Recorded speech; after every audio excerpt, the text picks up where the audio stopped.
I mean, really, is it?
might not.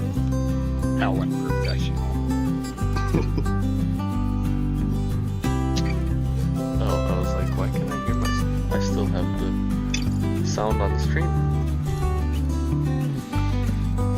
Hello all. Hello.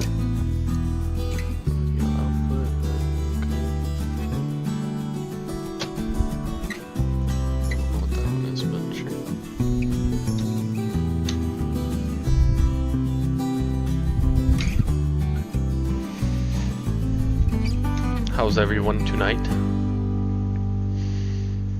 I'm fine.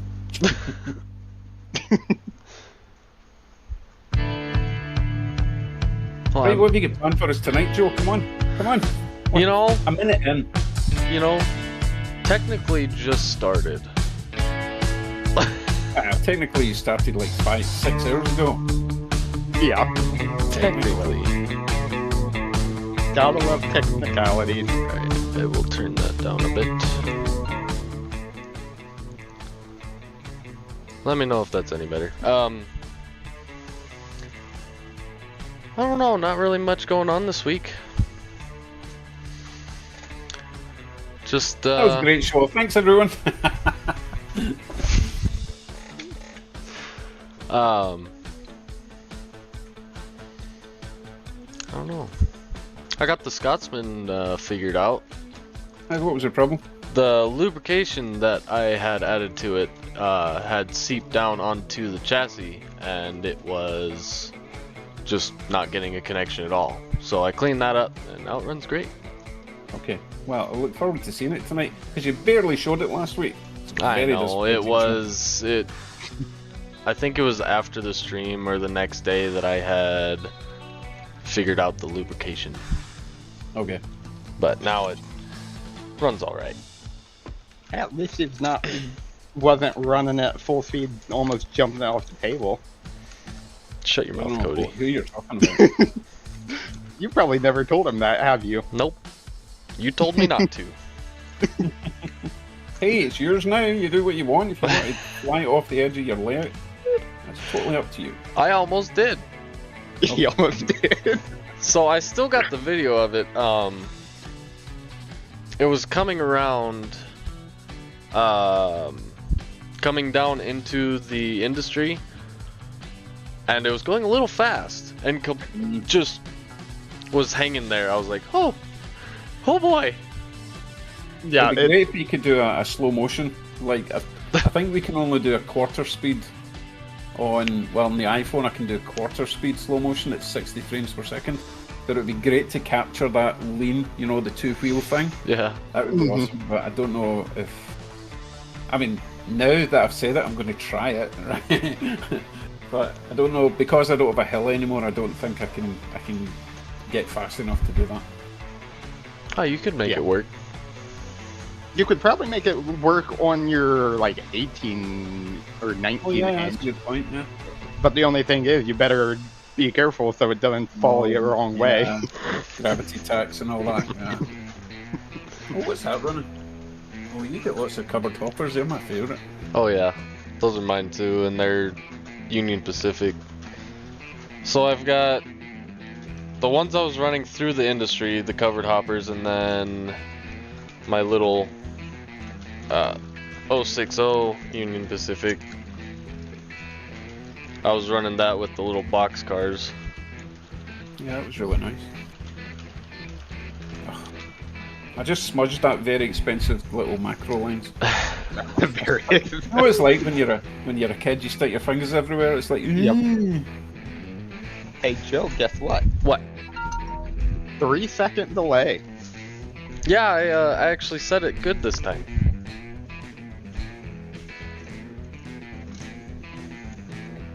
What the heck? Go faster. So I'm sponsoring the Avengers tonight, and Joe is sponsoring Coca-Cola. Corky, what are you sponsoring tonight? Cardboard. I don't even remember. It's on your T-shirt. That's the whole point. Oh, it's the name of the other one, Midgets. The series I raced with. Oh, nice. Okay, a bit of self-promotion there. Very nice. What's Joe doing? He's just standing over there. I'm getting I the can see train you. back into the industry here. Gonna take off the Gevo and, well, without derailing things. Maybe. Gonna throw the Scotsman on in all its glory. Finally. And no, I'm not putting you on the track, Dave. Although that would be a good nickname for the Scotsman. Send you a 3D print of me, Oh boy. the flying Scotsman, Just- Scotsman, Just or something. hopefully it's not to proportion. That might be a little upsetting for some. So I was watching somebody's review. Actually, it was one of Sam's Trains reviews, and he had was it a Rivarossi? It was a Rivarossi HO scale Flying Scotsman. It was quite old, but they did do one in HO. Which is pretty cool. And he was like, you know, it's really old. Well, obviously it's really old. It's like 40 years old or something, and the detail's not there. It looked pretty damn good to me. I don't know what they're talking about. Although I didn't have my reading glasses on at the time, but it looked fine. Ooh, looks awesome with all those extra tenders. The double tender just It looks better. Yep. Convertible DD40. Which side's the front? Technically, Both that's Oh, sides. right. Okay. Oh, It's- convertible. Yeah, It's supposed to look like this. But it's a roadster. there's a reason for it. A DDR40. DD, yeah, a DDR40 or DD40R. Hmm. But there's a reason for my madness. Okay. Yeah. Interesting.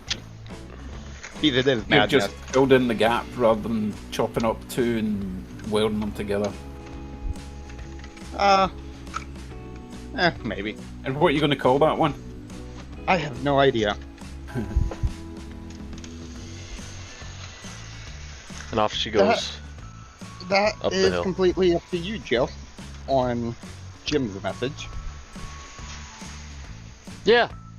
Why not? So, Let's see if I do this jump in, to Jim, and I'll the. drag you down.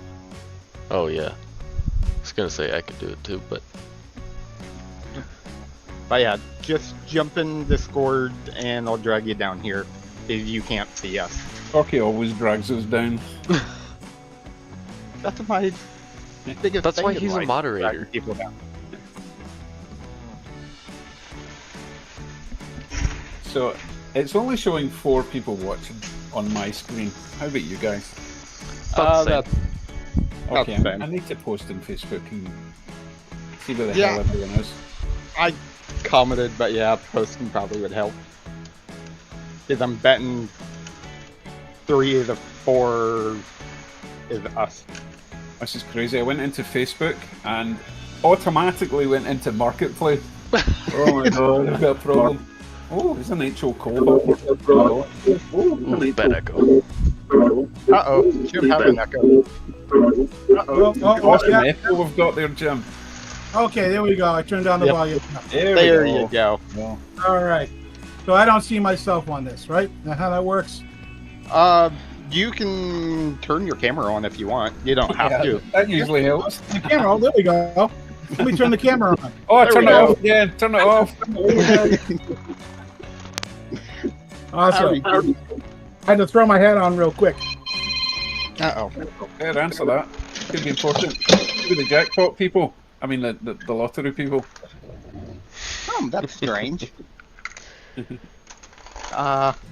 What'd you do? I might actually answer that for a second. Oh, what was I doing anyway? I was trying to go on Facebook to see where is everyone. I am everyone. I'm your entire audience. Here we go. Yes. Before you got here, I was the entire audience, and I get dragged into this. Oh, this is much better. Now we can talk. Yeah. It's tough, you know, with the chat, just typing in, you know, all those little pleasantries and all that, you know. Kinda- Yeah. Lord. Right, Go on, buddy. You can do it. If you were going the right way.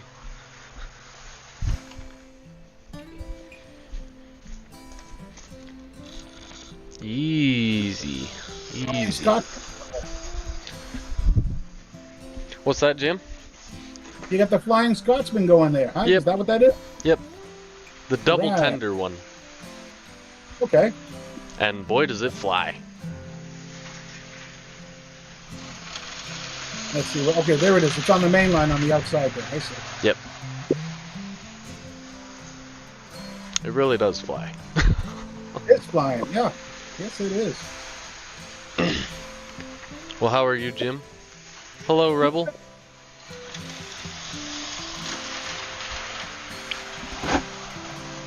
Yeah. Be at WW Rebel Send.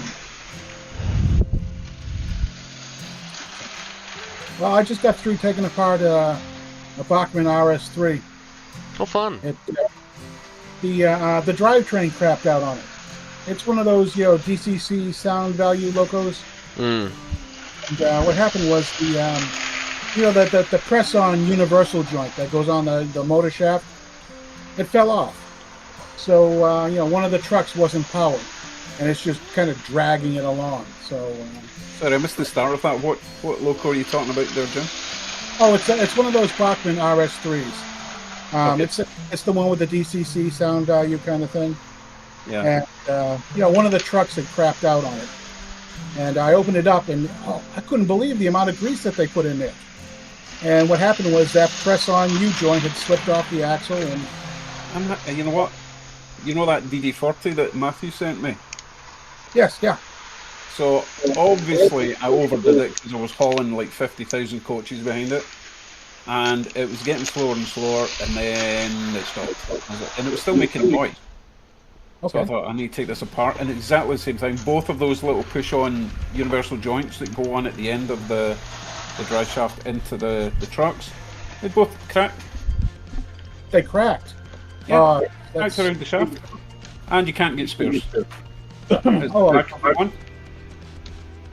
So that was annoying. Anyway, they've glued, and it's running now around the track. Well, at least it was. It's over there. But I'm not going to load it up too heavy because I don't want to risk. You can glue these things once. I don't think I'll get out of it twice, right? And the problem is, it's a very, very small. For the size of that locomotive, and it's got the smallest drive shafts with the smallest universal joints.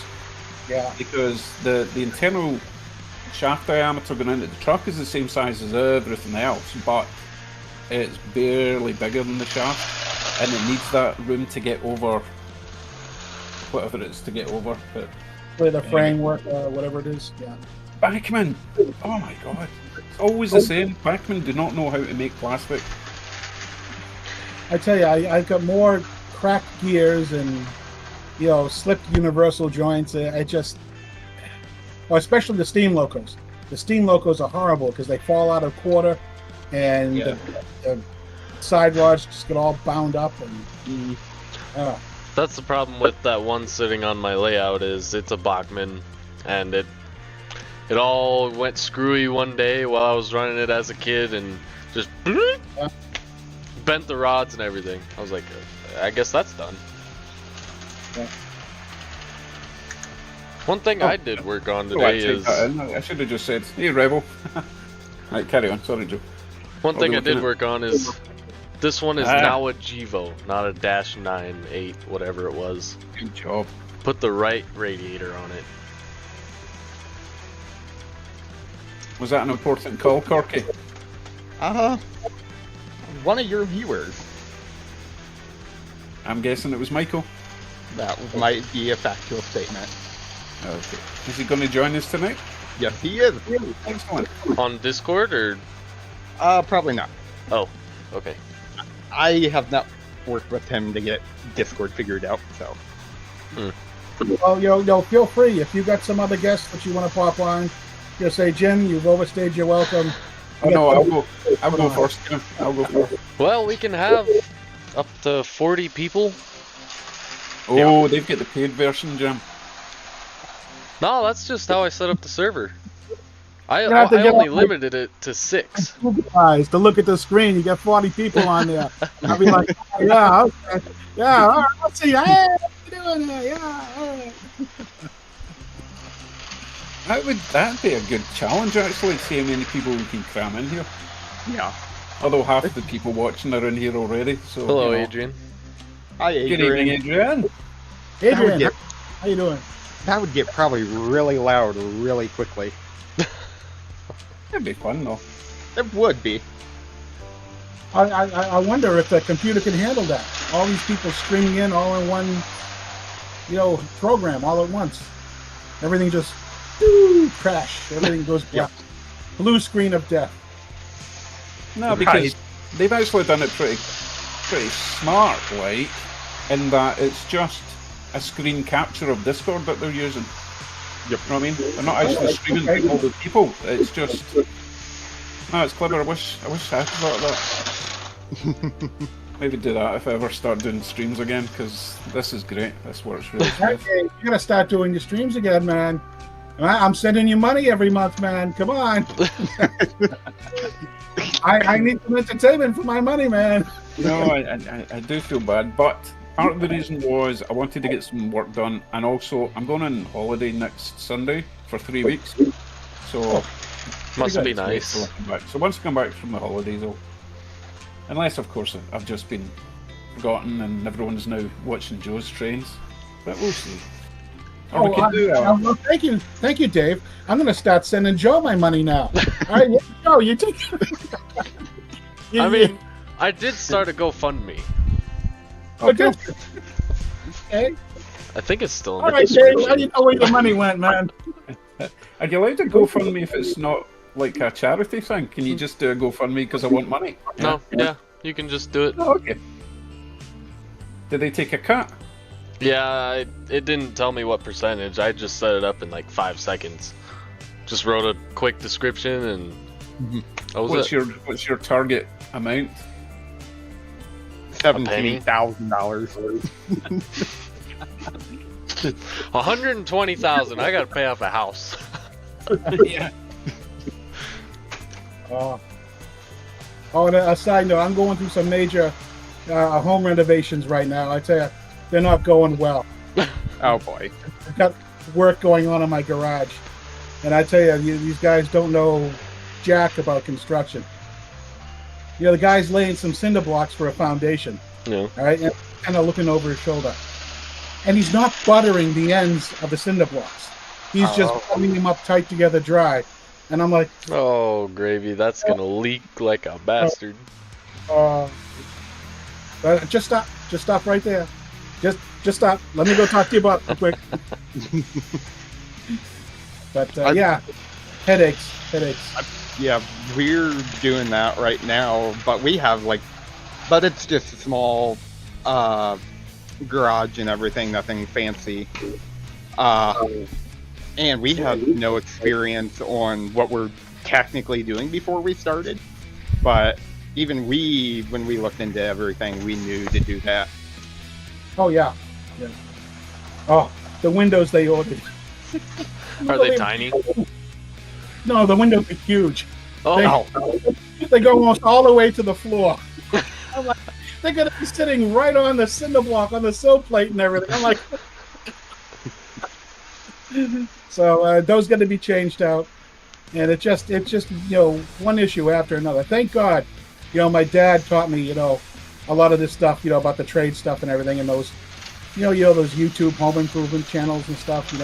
I watch a lot of that stuff. So thank God I watch those so I can catch these things. Before they become permanent. That is a very good point, though, Dave, on your comment.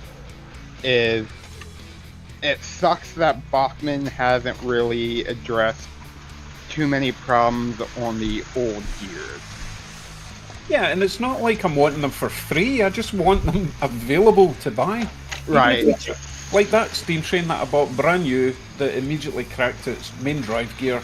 Yep. And I contacted Bachman and they said, no, we don't do it anymore. Try eBay. It's like, oh, thanks a fucking lot. Oh, too early for that, swearing. But if they were to say, okay, we'll send you one, it'll cost you $10 plus shipping, it's like, fine, I'll pay it. But to not even produce them to make money is just ridiculous, There's a lot of car companies that build in fault, knowing that people will pay to get the better version, It's just business. I mean, I kind of understand because they probably got rid of the tooling to a point, but there is so much stuff out there that has that problem. Yeah. Where, like, with the protos, where they have the cracked gears, you can go get cracked gear, or the gears from Athearn or whatever, and it's really easily replaceable, where Bachmann, there's little to nowhere to get replacement. You know what Rebel was saying, right? Throw away items and all that. However, if Bachmann's attitude is they just want you to buy new stuff, then why would I buy new stuff if I know that they're not going to supply the parts to fix it down the line? I would rather buy from a company who either makes something that doesn't break, or they will give you, will continue to supply the parts for 10 years. So I don't agree with Rebel on that. And I tell you, Adrian said something nasty about us old guys, and I think because you made me a moderator on this stream, I can ban him. I can. Let me see. Oh, you are half of the mistake, Joe. Hey now. Yeah, I'll go get the big boy and I'll show you the problem with it. It might run, it might not. It's been having a lot of issues. Now, I'm going to get coffee because I can do that since I don't have to do anything else except annoy you three. Yeah. Oh, I could even turn my camera off. Can't see me. I should probably mute myself as well. So, you said Rebel. Northwest Shortline does offer gear that I will have to look them up. Just gonna set that one off to the side. Because there's something I need gears for, and maybe that will be better to get gears from. Oh, okay, I know what you're talking about now. I've been on this site. I'm sure you've been on lots of sites, Cody. Yep. But my transfer table needs the end gears. And I was trying to make my own, and it was not doing the greatest.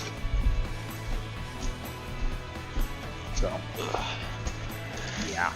Big boy. I'm gonna set it this way. Yeah, there are a lot of companies out there that try to make those 3D printed replacement gears, but the resin just isn't durable enough. Yeah. It gets brittle. Yeah, the one I have had pretty good results, but I haven't been running my train much because I don't really have a layout set up, basically.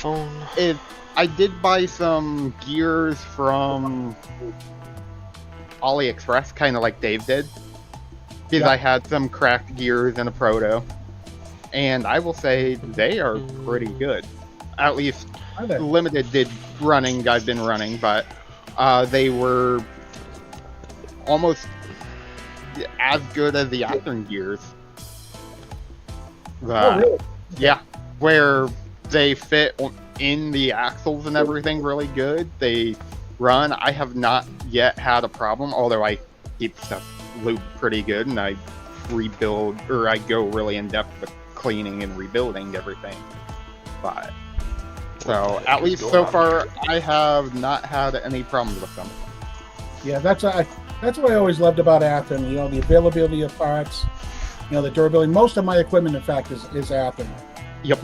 I do own some Atlas and that kind of thing, but Athearn is fantastic.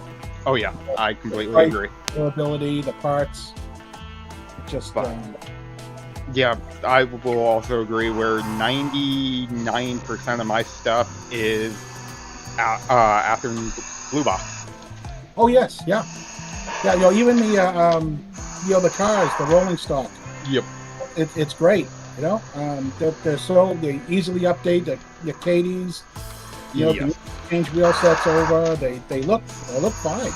Oh yeah. And the availability of road names and all that stuff. They're just Come on.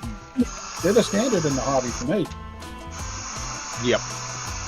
But yeah, I mean I have Kato, I have Proto, I have Atlas and all them. But yeah, I will say that Athearn is kind of my go-to. Okay. Rebel And the- down. Rebel What was down there because he used to have a ton of brass gears, and I've never had any brass equipment, brass gears or anything like that. I just can't recall where I put the thing. Yeah, that's another problem too. Is parts I have, where the hell did I put them? Yep. But yeah, I will actually look into this site now, Rebel, more because yeah, I need gears for my transfer table, so this will be definitely somewhere to look at. Dave's back, Yes, I am. Well, hello. Well, I'm sort of back. but he is not flying. It Oh, looks to be right in the bad corner. about $10 per gear. So you definitely pay for it, but they might have what people need. See, they have just in gearing about 52 pages of gears. Come on. Stupid thing. But they probably have what you need, Dave. Sorry, I missed the start of this. Who's got what I need? And what Uh, do I need? So your Southern Pacific steam engine, Yes. I would not be surprised if this company has your gearing you need. What company? Northwest Shortline. Oh, Northwest Shortline. Never heard of them, but I'll look them up. That would be awesome. I mean, I've got it running again, but again, it's just glue for now. Yeah, I will send you a link, and also post a link in chat just in case anybody needs it. So what's Joe running at the moment? Or trying to? Well, I was trying to run the big boy, but it doesn't want to play. Misbehaving. So I decided to just grab the turbine.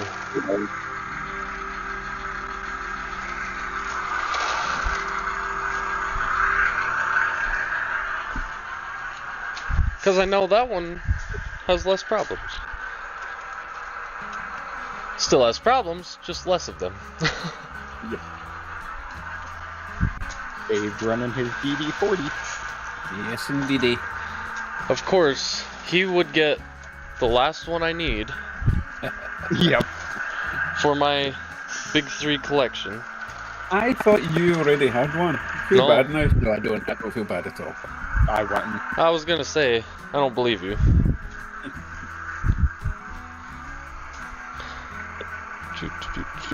Feel bad for Joe? No way.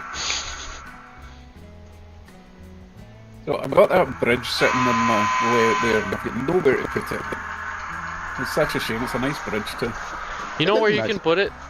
Oh, I know. You don't need to tell me where I can put it. Right in the bin. What? It's a nice bridge. How many tracks is it? Is it one or two tracks? Just one. If it was a double track, I wonder if I could widen it actually. You probably could. Just cut it in the middle and glue the sides on.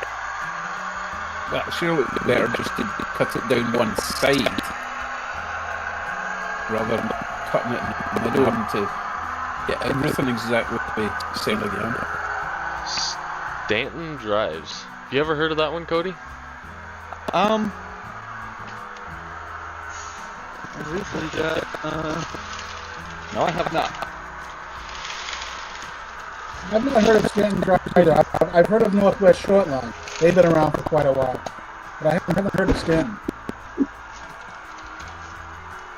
Stanton Drive. What is it? Stanton Drive. Oh, okay, so the Stanton Drives Northwest Shortlines has the mix. That's what the Rebel says. Oh. Okay, so, but that kind of looks. So it looks like Stanton Drive, like he said. Oh, that's right, I never fixed this one, did I? Let's see. Is there like a powered truck, basically? That's different. Yeah, he says the motors are inside the trucks. Yep. Wow, that must be a very tiny mechanism. That's what I would For a probably say. very giant truck. I mean, it looks like standard sized truck, so it must be. So that would be a good way to do weird stuff or small stuff, like trolleys or whatever, stuff like that. Like if you wanted to custom make your own thing or 10-foot wheelbase, okay. down to 6. Okay. Yep. Yeah, I'm just looking at them and they look interesting. Like, but it does look like they are real small mechanisms to get them to work. But pretty cool. You know, I'm seeing great potential for this Discord technique because everyone could actually have trains running, and Yeah. it's not using up any more bandwidth from the person that's streaming. No. So we could have a night where we just invite everyone in to show off their layouts. That would be awesome. Watching just, Yeah. and then you're not putting all that effort on one person to constantly change their trains, you know, and bullying that one person all the time. You could just go right. In fact, imagine. So let's say it starts top right, okay, and I'm running this, and then Joe has to run something, and then Jim has to run something, Corky has to run something, and then by the time we get back round, you know, that could be quite good fun actually. Yeah. Yeah. See, I I get think, a camera set up and we get some trains running, and everybody can take turns and do all sorts of good stuff. Yeah. I mean, I'm not talking about doing it tonight, but we could plan something Right. like that, Joe, right? Yeah. see, Dave, me and Joe have been trying to talk about this stuff I for you for know. months. I know, I just didn't, my brain couldn't calculate Yeah. how to make it work, but yeah. The only thing is the 30-second delay from what we're doing to what people are seeing on YouTube. I mean, I've got it down. What'd you say it was? 3 seconds, Uh, Cody? When I timed it when we first started, it was. Let me find my phone. 3 minutes or not 3 minutes. 3 seconds and what is it? 37 milliseconds. But who's counting milliseconds? Right. But so here, I will try it again. Okay, I'm watching the chat. So let's see. Rebel even says they can be wired to DCC. Those would be pretty At nice. least- For me, oh, it didn't go live. Unbelievable, Cody.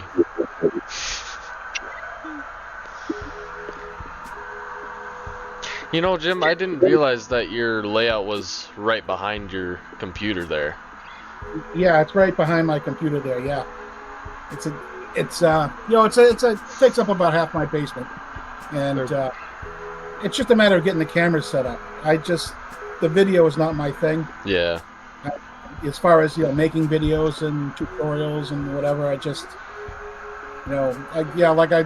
I've got that Tycho project going on right now, and I've posted a couple of videos about that. Which is looking pretty good. Yes, Thank you. I was a fan of that. And Kevin's Tiny Trains. Mm-hmm. He's got a nice little layout there too. Yes, Oh, it is. yeah. I see some of that stuff running, live too as well. Really You know, nice. You have to be all HO scale. No. Is Yeah, anybody but- that's doing OSG, whatever, Yeah. more the merrier, Yeah. Kevo has some really nice lighting too. Yes, he does. Yeah. And I love the little signals he's got. He's got those nice little signals, the little changes. That's my kind of little niche, is the electronics and the signals. But yeah, so yeah, his stuff is pretty nice. How about Rebel out there? Does Rebel have a camera layout and stuff? Is that something he'd be willing to join us and do? I think he has he says coffee reloading, so he probably didn't hear, but I know he has a small layout. I don't remember if If he's in Discord, I want to say he is, but I can't I remember. wanna Oh, say let's he- see. Oh, Adrian here has a question here. We're all on the We're on Discord Discord, right now. yeah. Let's see. Cody, do you got a link quick? Yes, but Adrian is actually in Discord. Oh, Because we was talking to him not too long ago. hey Michael. Hey, Michael, how you doing? I totally didn't talk to you not too long ago. Hey, Michael and Roseanne. Welcome to Not My Show.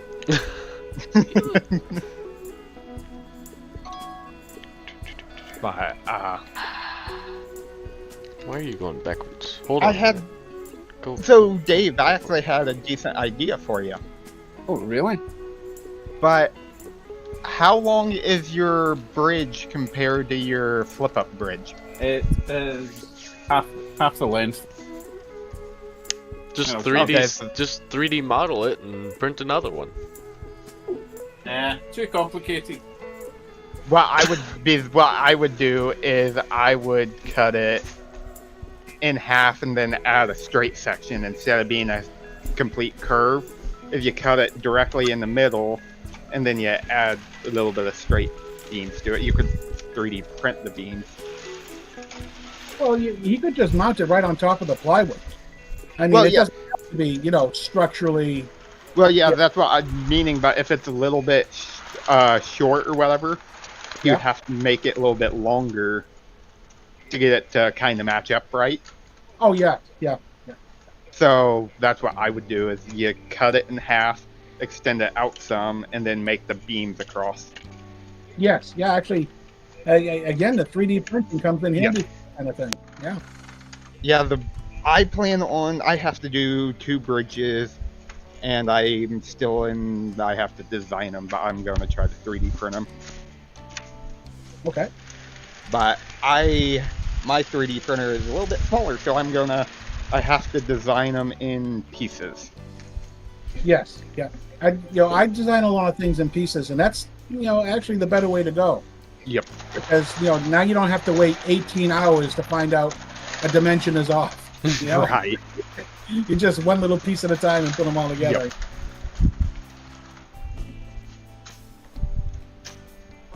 You can see why I never get anything done in the layout. I just love running my trains all the time. Yep. I need to work on my layout more. Yes, you do. Well, you can start.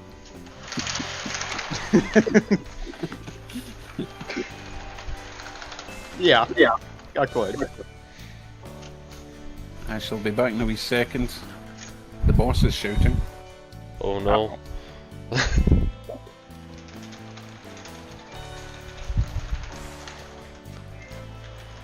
So, do you have any DD40s, Jim? No. Most of my equipment is the 1970s era. Okay. That kind of thing. Yep. For me, the transition era is when Amtrak took over. That's the transition era. Yeah. From private passenger to federal stuff, federal government Yep. stuff. And that's what I like because that's what I grew up with. That kind of Right. So, but yeah, I do have some modern stuff, but I don't run it or anything like that. But the DD40s and that kind of thing, those are monsters. Yeah. Yeah. Do you got an ES44? Gevo? I'm sorry? Do you got a Gevo? A Gevo? It's ES44 AC. ES44? You're I would say no because I don't know what that is. I'm sorry. you're talking way too modern, Joe. Yeah. He's meaning like modern. GP38s and, RS3s and, I mean, this is the most modern I got. SD70, but it doesn't get much newer than that. Well, your Gevos technically would be. the F45, PHs, that kind of thing. Yeah. I got a couple of those 104s, AMD 104s. That's as new as it gets for me. Welcome back, Rebel. Yes, welcome back. But I know what you're talking about when you say the F45s and all that, because that's 90% of what I have. And Although, Walters makes an excellent FP45. who does? Walters. Oh, does Walters? Yeah. Yeah. How about an FP40? Yes, I got those too. Yeah. This is a Walters. This Those thing are is okay, that's what I'm heavy. referring to. The Walters. Yeah. Yeah, I have a ton of the Athearn F45s. Actually, I have. I can go get them. That and the RDCs. The proto RDCs. I love those things. Mm. Are you gonna order a couple more RDCs from Rapido? I've got a ton of them. In fact, I got to start getting rid of them. Because you get to the point where how much can you actually have? And you're like, it Not starts enough. building up. And You can never it have sits enough. it sits in containers, and you go through them every once in a while, and like, oh, I forgot I had this. So when Kind it of like comes this morning, you open up. to FP45, I have He's got about A whole- 1,000 of them. I have a whole bag of them. Oh, Just wow. the shelf. And then I have the custom ones. This has a ACE cable on it, so a little bit more modern. Yeah, I was watching those projects that you were doing, all the kit bash. Oh I was yeah, like, that's pretty cool. yeah. And my current one, which I'm working on, which is why I made a convertible DD40, is I am turning a DD40 basically into a full cowled body loco. So that's my plan, is to make it something like this, Okay. but in DD40 form, because it's something different. But yeah, I have about, 90 of them. I think I have about 15 or so of these left. Yep. And then I've also, because this was kind of my main paint scheme, Yep. but I've been testing with, and I think that's going to be my more passenger paint scheme, and something similar to this is going to be my freight, except the blue is going to be orange and the black is going to be blue. Okay. So, I misread your comment there, Rebel. I thought you said F45. It's like, well, I could send you mine, but then I saw it said SD45. Like, yeah, that's not the same. that's the, But technically, I do have one. Isn't this an SD45, Cody? that is, Athearn I think Blue it would Box. be, I think they It do looks use like the an SD45 to me. It's the passenger variant, but I need to.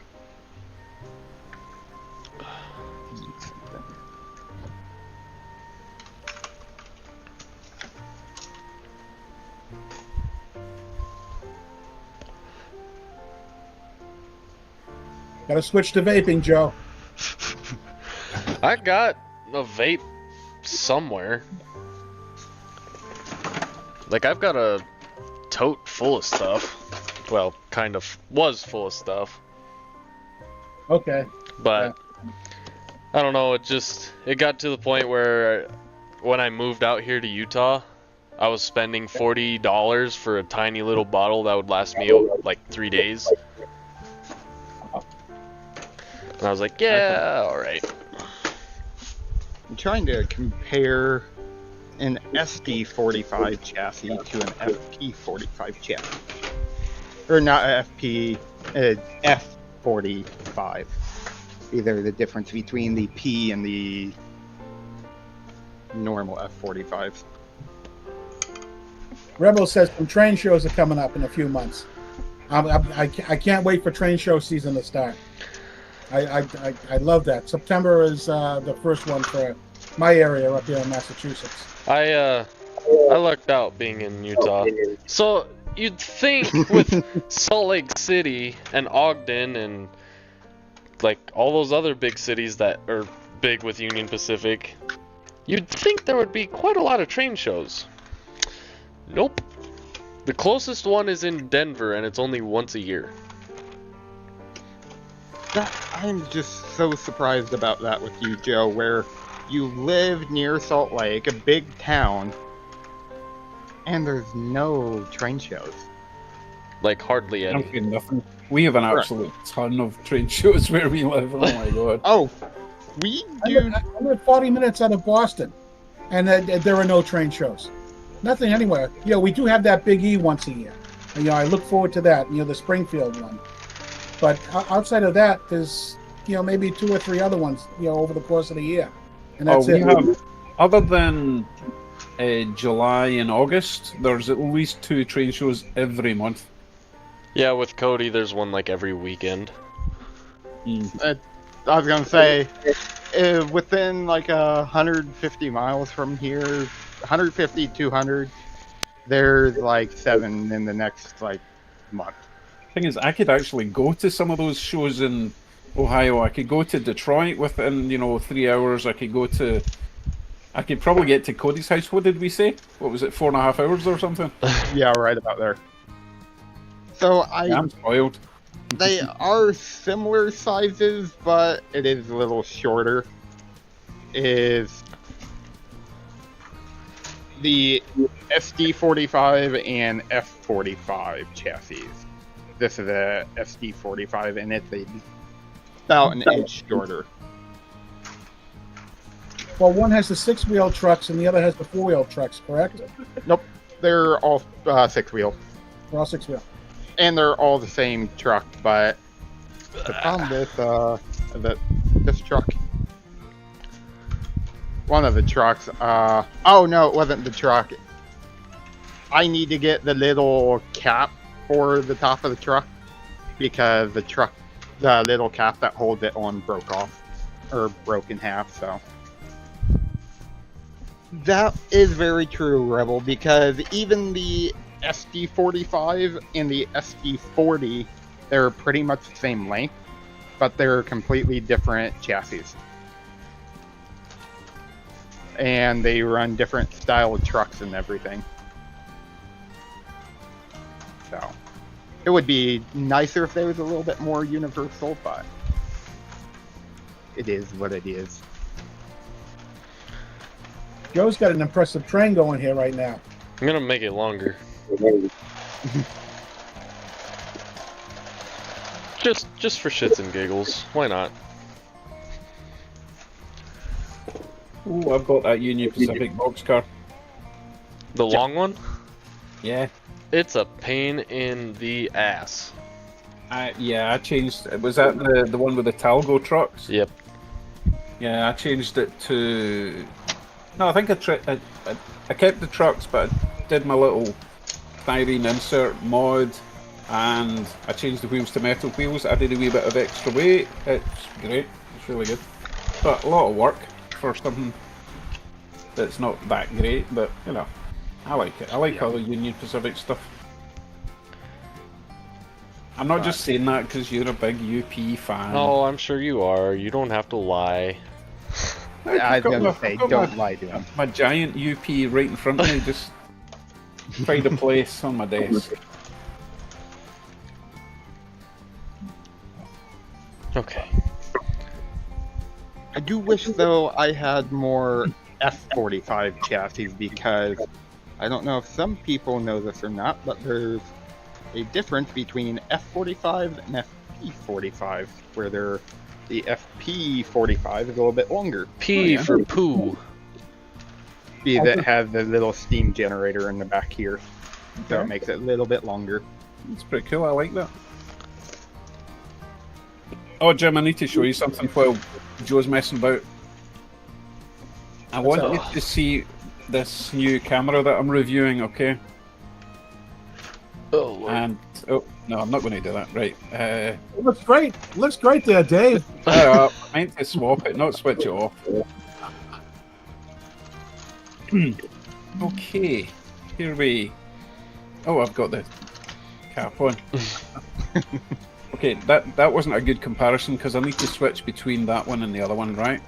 So, tell me which one you think's better, and then we will discuss how much you think the other one's worth. So, this is the one that I normally use, okay? Okay. And this is my new one. I'm looking at a little box that's 1.5 inches by 3 inches. So what you can That's do a good point, actually. is, Jim, is you see Dave's picture right here? I said on Discord or Yes, on Discord, click Dave's picture and it should make Dave's picture full screen. Oh, there we go. Okay. Oh, look at that. Look at that big mug. Right, so that's my new camera. This is my normal camera. Oh, Okay. Yeah, go back to the new one. New one. The new one has a nice softer picture. I like that. Oh, really? Yeah. We all think it looks crap. To me, based off of the Go Transit and the Northwest, Oh, that's The a good northern- idea, actually. Let's do colours, right? is to me the newer one makes it look way too bland. Well, it's a softer picture. Yes. Yeah. Yeah, but it's also a bit soft focus. So it's a bit blurry looking compared to this one, which, to be fair, I've messed about with the settings in this cam. It's a wee bit over sharp. But I Well, just yeah, feel the you colours have a lot- seem nicer. There's a lot of contrast in that picture. Yes. Yeah. I would tone that down just a touch. Yeah. But Anyway, that's the cam. The BenQ. This one Not a, is a $250 cam that I'm reviewing at the moment. oh, all right. And what was the other one? Nexigo, $30. Oh, I would go with the $30 camera every time. Exactly. Yep. You spend that So- money. It was sent to me by BenQ, Okay. and they wanted me to do an honest review. The only feature I've found so far that I like is this one. But it flips it round. Oh, okay. Yes. Yes. That's it. That's the only beneficial aspect of this extremely expensive camera. Because I And- much prefer this one. But yeah, too much contrast, I do agree. But yeah, and then like we was talking, Dave, how like my camera is a $30 camera, and once I get something pop up, I'll show where my $30 camera can do the same thing. Which is why I think it has some nice settings, your camera, but it's Thanks, just. Rebel. I am watching your chat. But so here, my camera is the same way, but you can flip it like that. So, Yeah. but I just have to press a button instead of being automatic. So, Yeah, yeah, it's I mean, it's a cool function, but doesn't justify the price. It really doesn't. no. And have you ever got your software to work with Discord or anything? Talk to me. Yeah. What, the new cam? Yeah, Oh no, it definitely doesn't. It only works Okay. with I didn't. other than the flip round thing. Yep. None of the other functions will work unless you use their own software, which doesn't work in anything else. So That pointless. that's another drawback because like right now I am using my camera software and I can make changes and I'm in Discord, so that's a big problem. When the biggest I'm just using a cheap Logitech camera. So am I. Yeah. And Yeah, we can tell. of course, my lighting isn't as nice as yours. I got this bright overhead fluorescent light just washing everything out, you know? It's like a grow up in my basement. Have you seen all the lights I've got? It's just every one of them has got 7 LEDs. Look at that. oh Oh, wow. wow. You got Yeah. like UFOs hanging from your ceiling there. Plus, I've got a light there in front of me. I've got this light here. Yeah. Yeah, I've got a lot of light down here. Sorry, that's too much light. It's better. Jeez. I'm picking up some delay. Am I getting delay in the audio? No, I didn't do it. Nope. I think it's just me messing about with that stupid trap camera. Oh, Rebel's got the autofocus thing. Yeah, Thankfully, we can switch off the autofocus on that camera I've got because I hate that hunting thing back and forward. Can you though? Because I thought it would reset after you close. Oh no, I can do it in the Inspire thing, just by Okay. pressing the button. I can't do it in this, so Yeah, I was going to anymore. say the other day we was talking in here, and it was zooming in and out on him every like 2 seconds. Yeah, it was like that. It was Yeah. awful. Oh my god. Here, what's Jordan? What's working on something over there? Oh, I'm fixing a transition car. It doesn't want to couple up to anything. You should follow my rules. If a car misbehaves on your layout, you Throw it just against take the it off. wall. Put something else on. I gotta make it Send me- exciting with having as many cars as I can. Oh, right. You're still working on that? Okay. Oh yeah, Jim, I don't know if I said this, but if you ever did want to go where Dave's not full screen again, all you have to do is click his picture again, and it will Yeah. bring it back to the 4 windows. I did that very quickly. Okay. I had Dave's big face in my, in my screen. That was like, oh, I couldn't click on that fast enough after he was done showing me the camera. You've got the little grid thing in the top right corner as well if you go up to there. Yep. What's that other button do? Inbox? Invite, focus. There's so many things in Discord, my god. Discord is a really good program, and it's even better that it's free. Yeah. And I But haven't it'll be- even added a bot or anything. Hello, Tim. Hey, Tim's Bits and Pieces. Oh, it's hey. Tim! Good day, mate. Oh, that was terrible. What time is it in Australia? Let me guess. 9, 10, 11, 12, 1. It is, 1 in the afternoon-ish tomorrow in the land of Oz, I believe. I think that's right. I think they're 14 hours ahead from me. So that's 16 hours ahead for me. Well, that sucks, Rebel. At least for the Van Wert train show, which wasn't too far from you, they still had pretty good, reasonable prices. So hopefully the train shows still stay cheap. $10.58. You were. Oh, 11, so... No, I was way out then, so... Yeah, it's, you was. 12, 14... No, that's what I did wrong. I forgot about the whole 12 hours in a day, 12 rather than 10 thing, so I added 14. Added too many. Yeah. Tim made it easy for us. He told us it's 10:58 a.m. on Monday. Yep. He's future boy. That's right.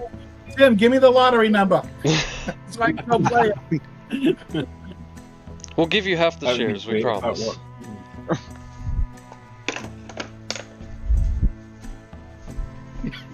Yeah. Lottery numbers with letters, that's different.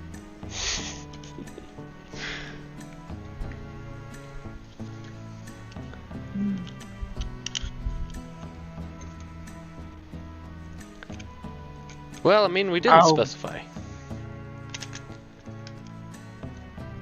Oh, I was gonna say, Joe has the little live reaction thing on.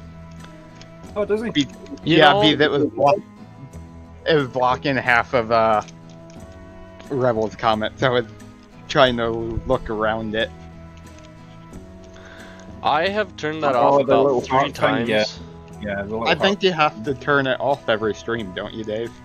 Yeah, I You turned have I to turned go it off to- for this stream earlier today, and then it still wouldn't go away. So I was like, well, okay. Ow. Did you hit the save button? You have to go into the customization, click in the or unclick the live reactions and then save it. I did. People sometimes forget you have to save that. I will try that again here in a second. Okay. All right. Need to click on that.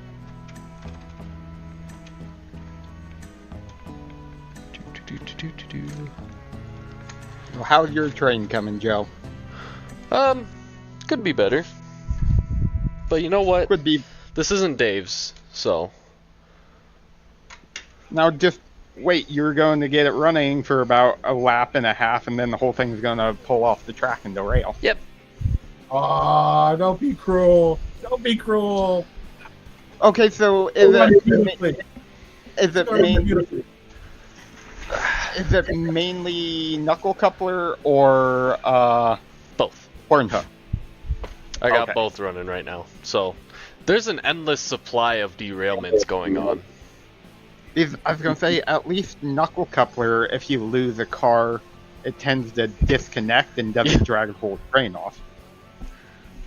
Oh, Because with me, I was messing with the train the other day, and the back car came off and flipped over, and it was all horn hooked, and it derailed the whole entire train and sent it all on its side.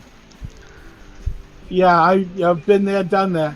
Those things, once they lock together, they just don't want to let go. Yeah. Usually at the worst possible times, too. Well, it couldn't be convenient. Oh, Because yeah. if it derailed at a convenient place, then you'd never complain. Yeah. Hello, Drew. Drew ONR? Yes, it is. Well, hello. We're having fun with derailments.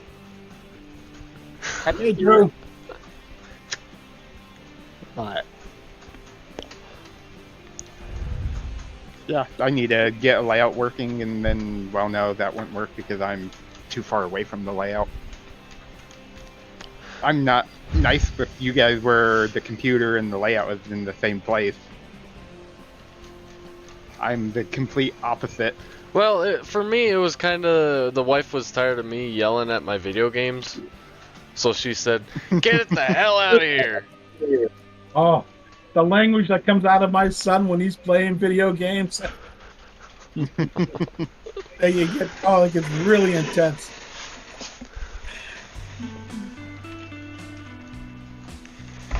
So far, I only had one truck.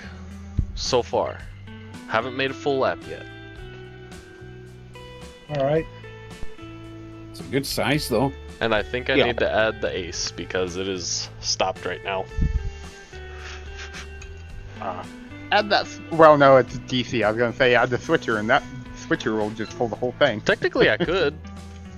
Because it's Digitrax, not NCE. Yeah. Let's do it. So, I don't think anyone's seen this one yet. Because I haven't put the video out.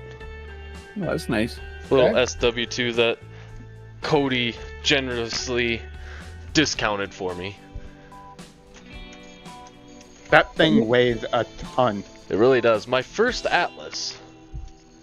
Yes. It's one of the later year run Atlas. Alright, let's consist. When I got that thing, Oh. I was surprised how heavy it is and how much it can pull. But I was not in need of a switcher anymore. And I did not want it to go to waste just sitting doing nothing.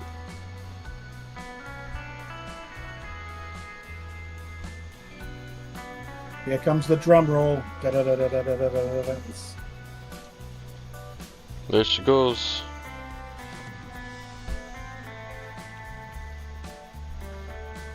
Very slowly, but she's going. All right. Full speed, Joe. Full speed!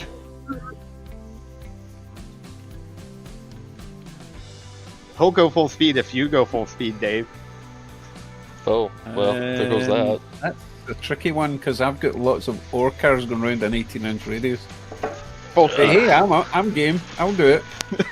Ah. If it didn't unhook. Ah. Come on. Oh, did the engines come unhooked? Yeah, just right there at the top of the hill. It Ow. Kind of a So I'm bend. actually running DC at the moment, so I've got 0 control, but I'll give it a blast. Let's go full speed, see if we make it round the inner loop. I love how I bullied you into it really easily. I'm a terrible. I'm such a victim. Okay, full speed. Oh, around the This inside. isn't going to end Oh. well. You're making me engine's nervous broke free. with that engine.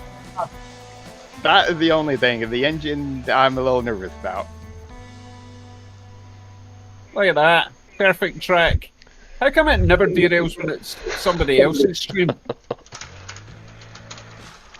That is going pretty quick. Whoa, look at that thing fly around there, Dave. Of course, everything derails. Okay, I think I might have lost the last. I lost the last door car there. That definitely derailed. But it's got no weight in it. Those two don't have loads in them. Although the Yeah. loads don't really weigh much. They're just polystyrene. Have you added any washer or anything to them yet? No. You mean yeah. actual loads to the? To the loads, yeah, like so you can take them out with a magnet and everything. Oh, washers. I thought you said washes. No, washers. Nah, that's for the amount of times I would take them in and out. I'll just stick a cocktail stick in it and pull them out. They'll be fine. Well, that will add weight to it for you. No. The ones with the loads, I've got Oh, enough okay. weight. It's just the last two don't have any weight to them at all, and I've still got the plastic wheels. So Yeah. it's not the. They made it round 2 full laps without falling off. I lost part of my train.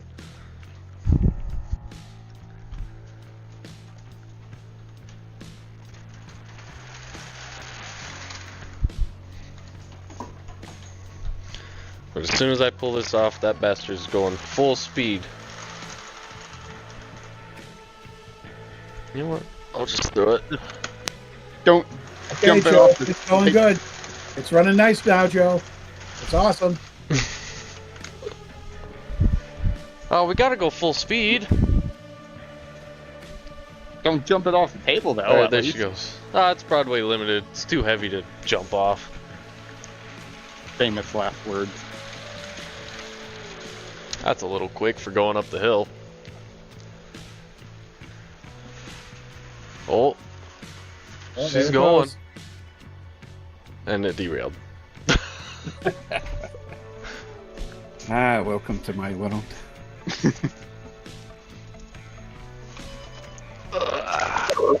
Just think, Dave. I have like 4 feet of track and still have derailment, and it's 90% straightaways. What I have to do is when I run long trains, is I put a caboose on the end, so that every time I watch it go around, if the caboose is still there, I know it's all set. If I see it go around and the caboose isn't there, then I know I lost something somewhere. That's a good point. Oh, I usually don't notice until the caboose is in front of the loco. And I'm like, that's where it went. normally I don't either. Just kind of like, oh, interesting. One day when I did have a loop on my layout, I walked away for about 30 seconds, came back Well, down that to was the a bad idea. basement, and the whole train was getting pushed.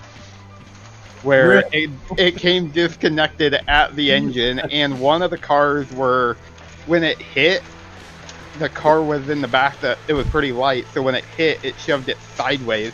So it was pushing it along the track sideways, and the whole train was in front of you. It's like real life. But yeah, I thought that was great because the first car behind the engine came disconnected, so the whole train came. Instead of just like 1 or 2 cars, it was a whole thing. Yeah, I'd say it does, Tim.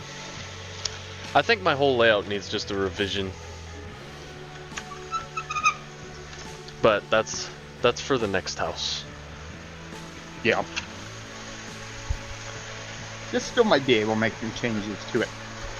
A few changes. though. Yeah, So my industry is about 3 inches lower than the main board, so it's got quite the hill, like where the train's going up now. And then the main board kind of dips back down, so it's got a hump.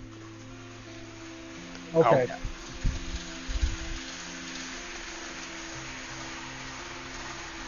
Oh, you gotta have fun with them, Tim. Yeah. I just seen your comment, Rebel. Why does your GP7 have automotive lug nuts? Is it for weight? It's weight. I'm guessing that's what it would be for, is weight. But where would it be? That's an engine. Where would it be in the engine? Just taped on top, why not? Tape it on top. Not tough. That's a The that's an exhaust fan. That's what that Yeah. is. An octagonal exhaust fan. Yep. Hexagonal exhaust fan. Whatever. How many sides? Yep. Into the body. Okay. So at least it was inside the body and not outside the body. The way oversized exhaust fan.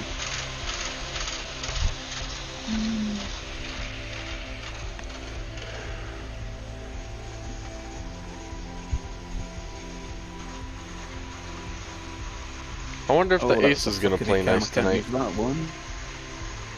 Normally it doesn't. The oh yeah. You just have bad luck with that thing. It's an EMD. You just got a bad one, is what it was. I really think I did. Because the speaker's already blown, runs terrible. And that's a surprising thing with Athearn Genesis. Nice thing about Good night. Keep Alive. That is a good thing about Keep Alive. But Keep Alive like that can also be a problem where if you lose track power and you don't have a stop at the end of the track,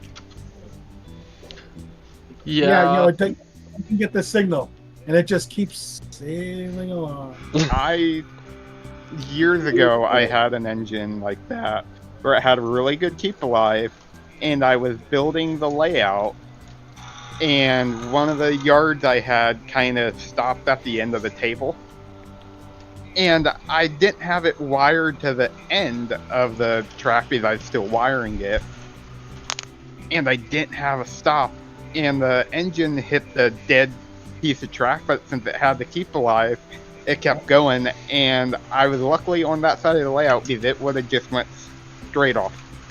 Well, see, that's the nice thing with my layout is it's pretty much complete, and the Yeah. only place I have runoffs is all the way at that end, Mhm. and oh yeah, it's not gonna play nice. And the track's dead on the other side of the turntable, so Judging where that car derailed at, would it be a good guess that it almost fell off the table? no, the engine almost did though, Okay. which I honestly wouldn't be too upset. Yeah, I'm just surprised how bad a luck you have with that thing. Like, this is probably the most it could pull. God, that's just surprising. And it's an Athearn Genesis. Tell me I how know, that that's works. fun. Because, yeah, like the one I said, the one I had, it was the first run. It had its problems because it was the first run, but it could pull a ton, and it didn't really have too many problems. And that was, what would have been 12, 13 years ago now. So I wonder if they just got worse the later it went on. I think it's that switch, to be honest, just derailing this. Or I'm going a little too fast. Oh, It's look at making- Dave. Got it lit up. Yeah, just if it would stop. Uh-oh. What? You didn't see that. You. Let's just roll up close. Oh no, you didn't see that. Let's slow her down. Oh hell. Yeah, that's what I use mainly, Rebel, is the wheel weight, or the tire weight. See, I don't have anything for all nearby, my but stuff. that was the nice thing about when I worked at the Ford dealership is all the junk weights we took off of cars' wheels. I Yep. would just take them home. I'm trying to think.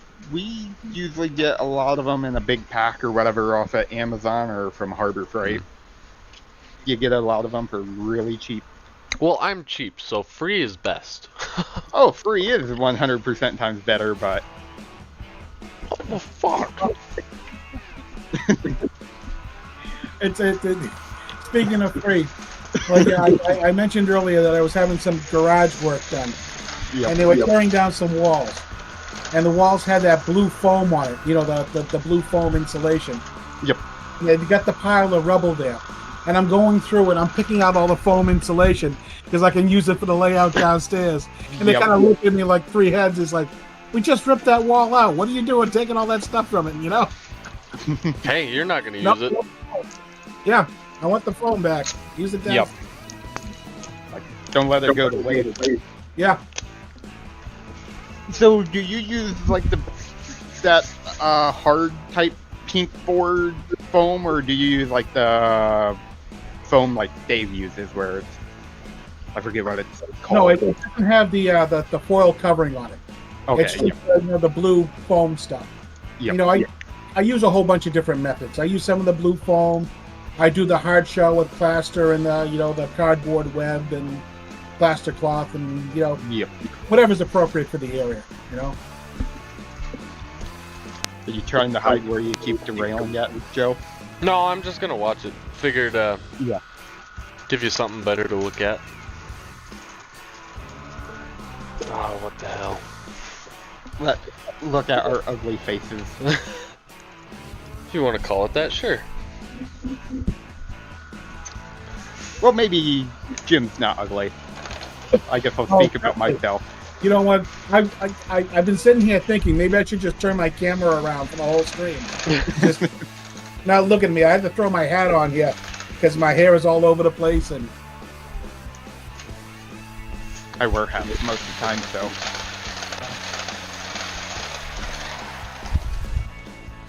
When my hair gets too long and gets too, being retired, I don't cut my hair as often as I should and that kind of thing, and Right.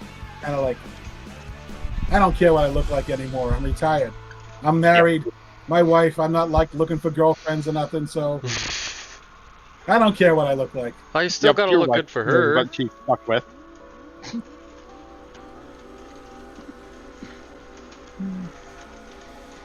That's a good point, Joe. Jim, you don't want to look in it elsewhere if she thinks you don't care what you look like. Sounds like Dave's eating. Oh, sorry. You're fine. You noticed? Stuff in his face. He's having a snack. Mm. Mm. Oh, look at that now. Okay, Dave, did you think you was No, going to One not get... left, What's that? sort of almond, like Bakewell. What's it called? All written in stupid French. Almond rounds, very, very detailed. Yeah. Yeah, I'm gonna It's have like to check it marzipan, too. basically. Anyway, well, I'm muting that while I'm scuffling. Welcome back, Rebel.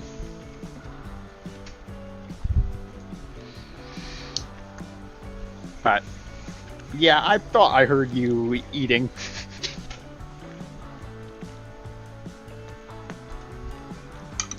You almost got away with it.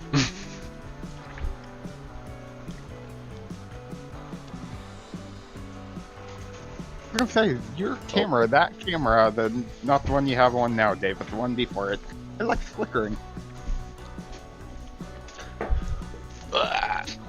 Oh, sorry, I was muted again. It's because I've been... Actually, it's because a train hit it. It's probably broken. Probably. Jim says here that Dave doesn't eat on his streams because he doesn't want to look unprofessional. but he's got no problem doing it on Joe's stream. Exactly. That's a good point. Yeah. Oh lord. Almost fell over. It's alright. I swear I haven't been drinking today. And if I do, I don't Sure about remember.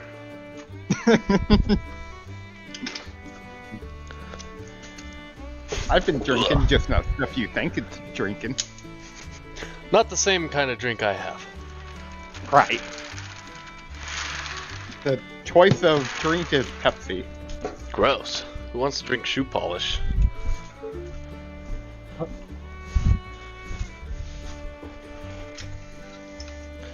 Alright, let's see. How about an SD7? One of the high hoods. Yep.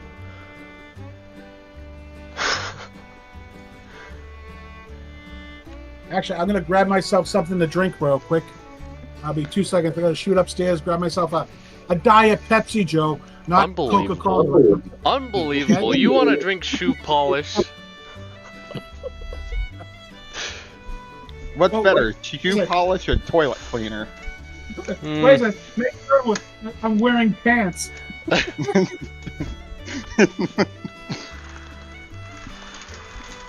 Oh, this one doesn't have front. Flicker. You broke it, Dave. No, I think it's okay now. I grabbed the wrong SD7. Unbelievable. Because one of them doesn't have a front coupler. And I like running Oh. long hood forwards. Yep. As it should be. Oh, don't get that conversation started again. Hey. Hey. You watch it, Cody.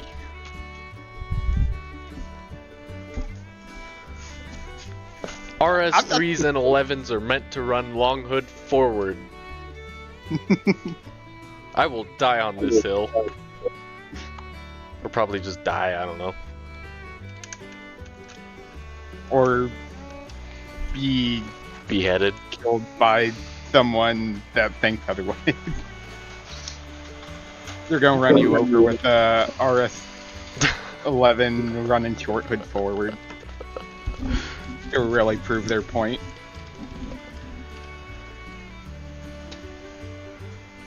Here we go. Ugh. Ugh.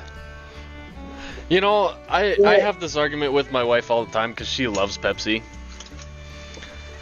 And I don't know what it is, but to me, it just tastes like shoe polish. I'm not kidding either. I don't know if it's just my taste buds or what, but Apparently, you drink a lot of shoe polish to know.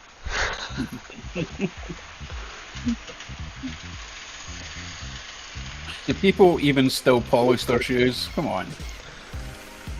I mean, maybe Joe. back when you were a kid, Dave, but Yeah, We didn't have shoes when I was a kid. We had to just wrap some leather around our feet. would that been 1915? Michael mentions the Harrier jet promo that yeah, was done. Yeah. they said, "Oh no, we don't have that." Blah blah blah blah blah. Yeah. I hear derailment noises. My cat almost got its nose stuck in a F-45 shell. You know, anymore if it's not water or alcohol, I really don't drink anything. Kind of a weird Damn it. mixture, but Tim likes lemonade. I don't know what Solo is. What's Solo? I'd imagine I it's their brand of. I want to say tea. Tea. Is it tea, Tim?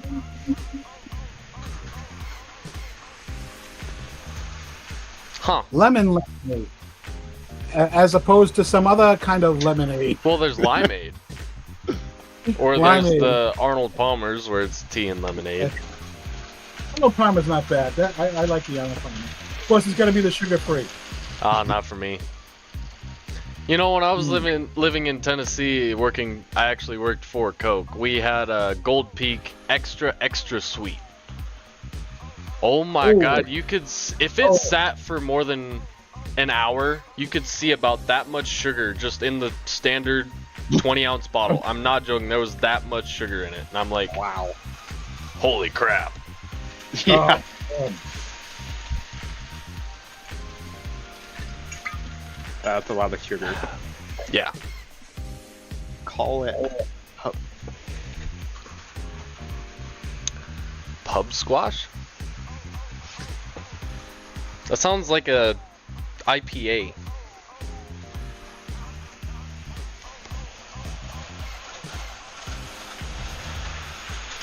How to slow this down so maybe you could see it.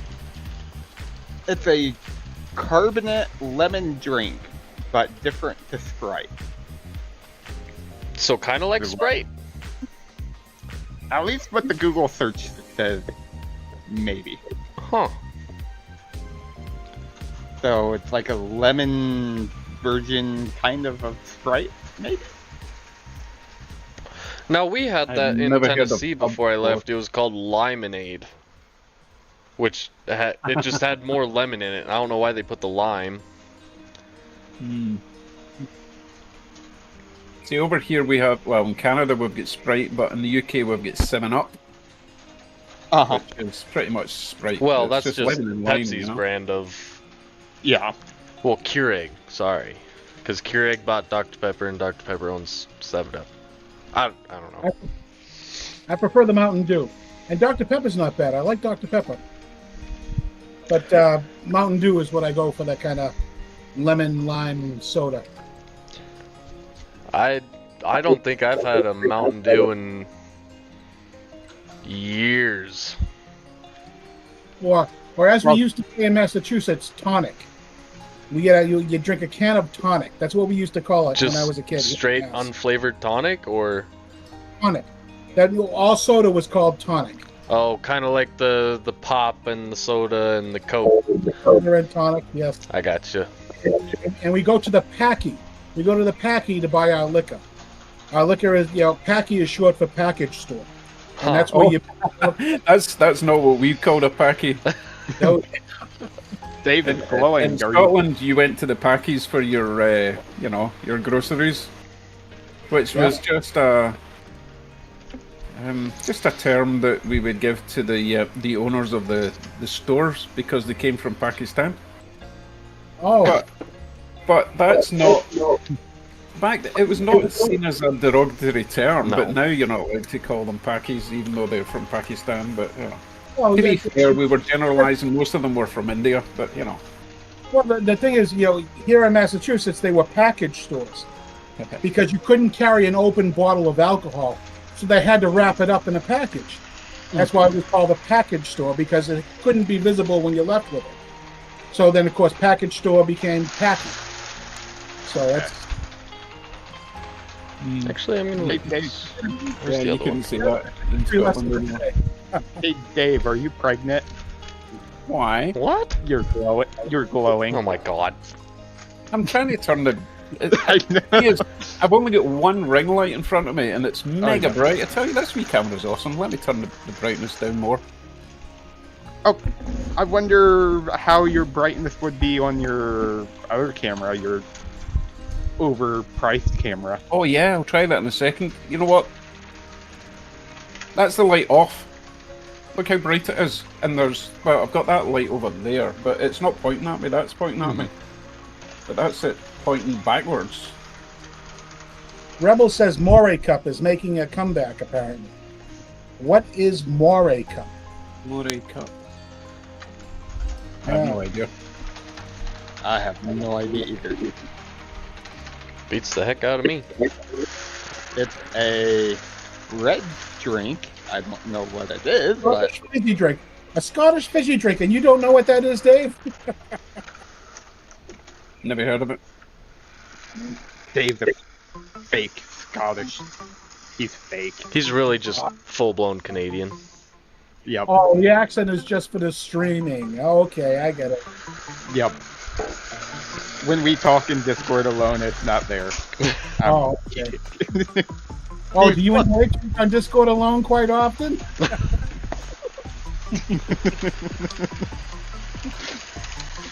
Yeah, the whole Scottish thing is just an act. Right, I plugged in the very expensive BenQ cam. Let's see if how it handles the low light situation. Oh, it's horrible. Ugh. I look like I've got liver disease. Come on, $250 for that crap, compared to $30 for that. Which there's no light. Alright, so I'm going to turn that light off just to give it the full. Here, I will test something. Okay, you know where this light is coming from? It's coming from the monitor. That's So- crazy. I like right now the only screen or my light is a big TV here. My light here is off, and I mean, it's not great, but it's not terrible. I would say. My light right now is coming from that. So Yeah, my light is coming from the YouTube stream. Let me turn this monitor off. How dark can we go? you know what? That's a good point. Let me turn this off. That gets a little bit darker. So. You know what I haven't run in a while? Because they run terrible. But you know what? Gotta do it. Up that. I will probably go. Oh, that is PA1. that Proto or Blue box. Saturn? Okay. I want to see how dark I go now. Let's turn every light off. I don't know, just be careful. Can't Probably see you. I was gonna say it probably went completely dark because I have no light.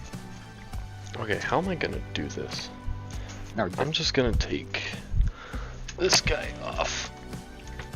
and now we will go turn all the lights back on. Because I know for a fact it won't go in the whatchamacallit.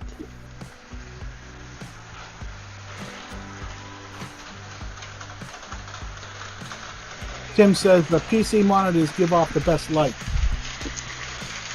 Mm-hmm. They really do. Yes, they do. Well, they have to be so bright so you can actually see when you're playing games at night.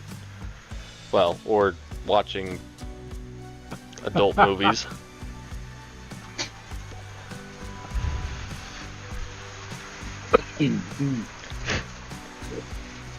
Oh no, my screwdriver. Normal screwdriver, not drink.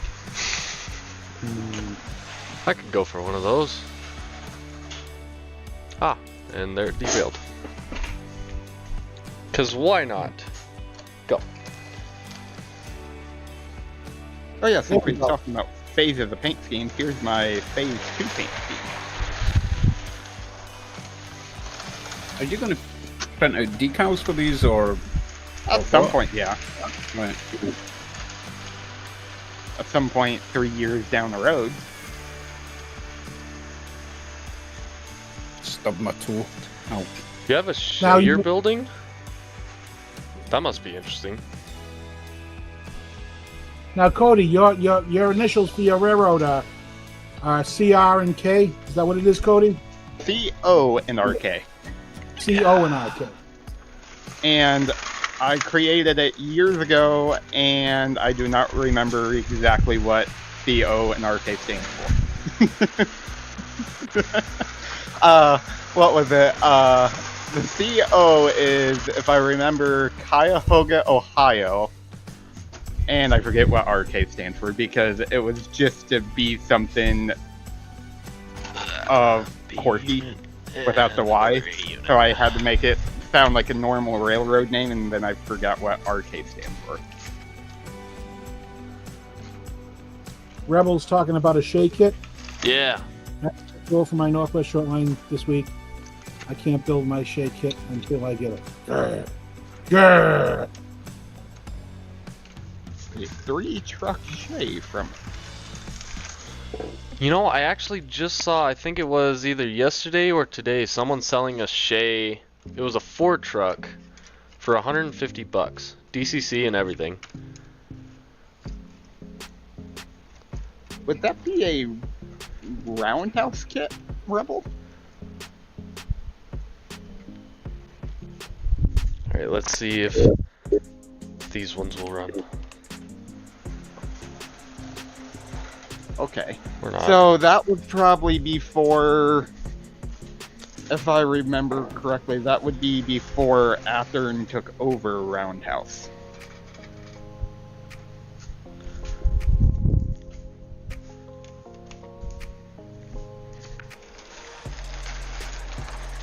Okay, I thought so. I thought it'd probably be before Athern took over Roundhouse.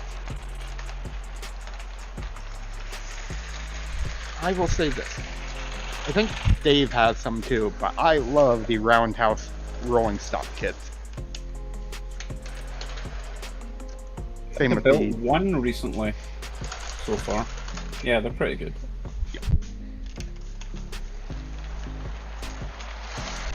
I'm looking at that link you sent me, Corky, the drive shaft things. all the gears and everything. I just don't know what size I'm supposed to get though, because it just You'll- says universal.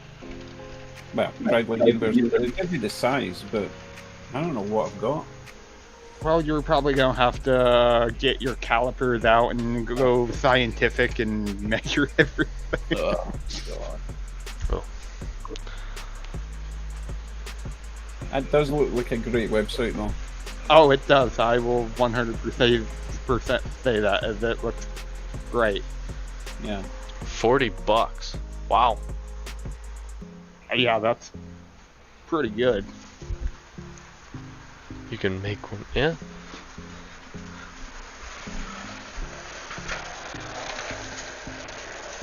So, I don't know. Here's a website I don't know if you ever heard of. I just found this site. Rebel, you might like it. It has a bunch of different You Roundhouse bastard. Shea kit parts and everything. Don't know if that will be any use to you. I'm just going to leave the link for Tim. He was asking what we were looking at. We are looking at this one here. I might as well grab that. No, this is gonna be a weird combination. An SD7 with a PB unit. That is an interesting Although, later years, I think that was actually a legitimate thing. Because for like different passenger trains or whatever, and actually freight trains in general, where they connected the B units to normal freight engines for extra power. Well, that one is a dummy unit, so it has no extra power. Yeah.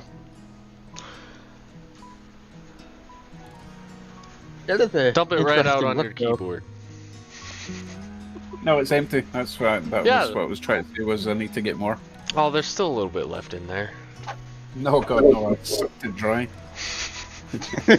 I'm not gonna say anything. And moving on. I'll let you watch that until I get back. I'm going to mute that for now. That was a good one he walked himself right into. Yep. Yes, yes, he did.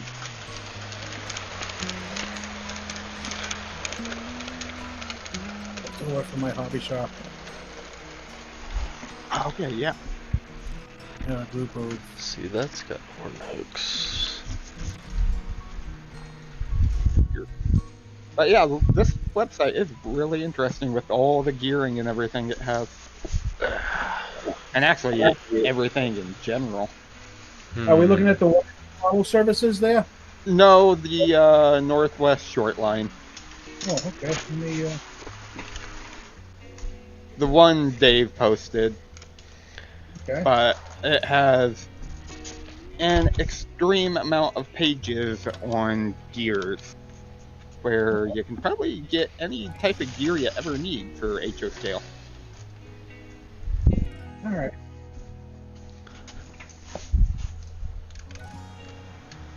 Alright. Ooh, easy, buddy.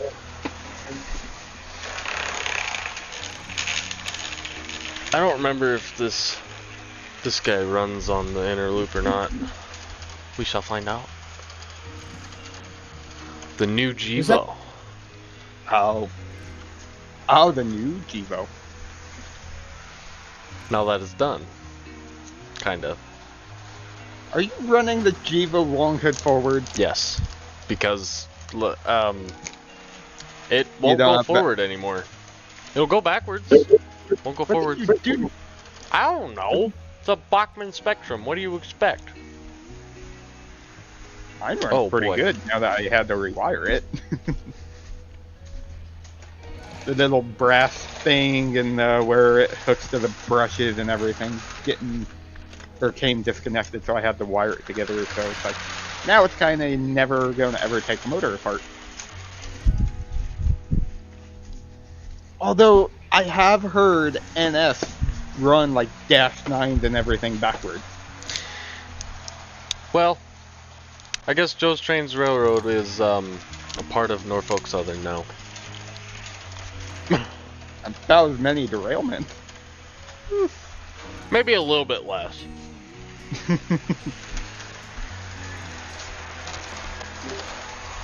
Oh, do they? Rebel?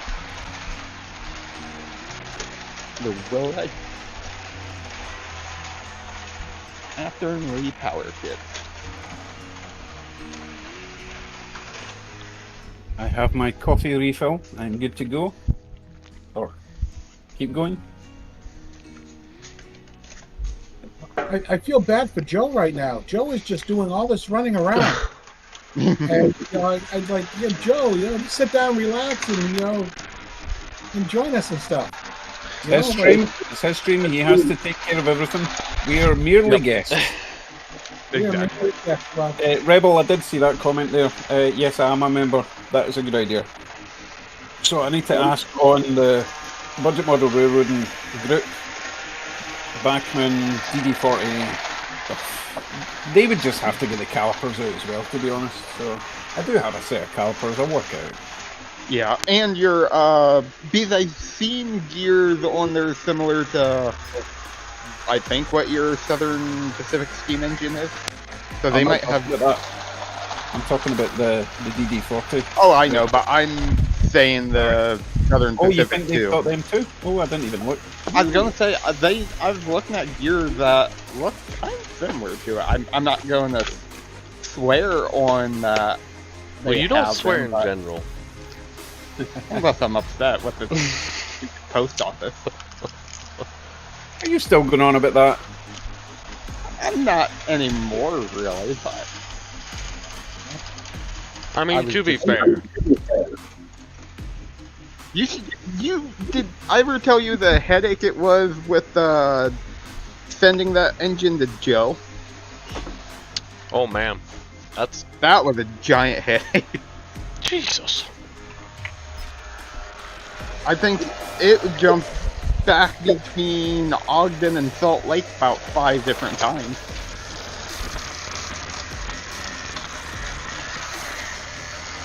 So, yeah, that was that and was that.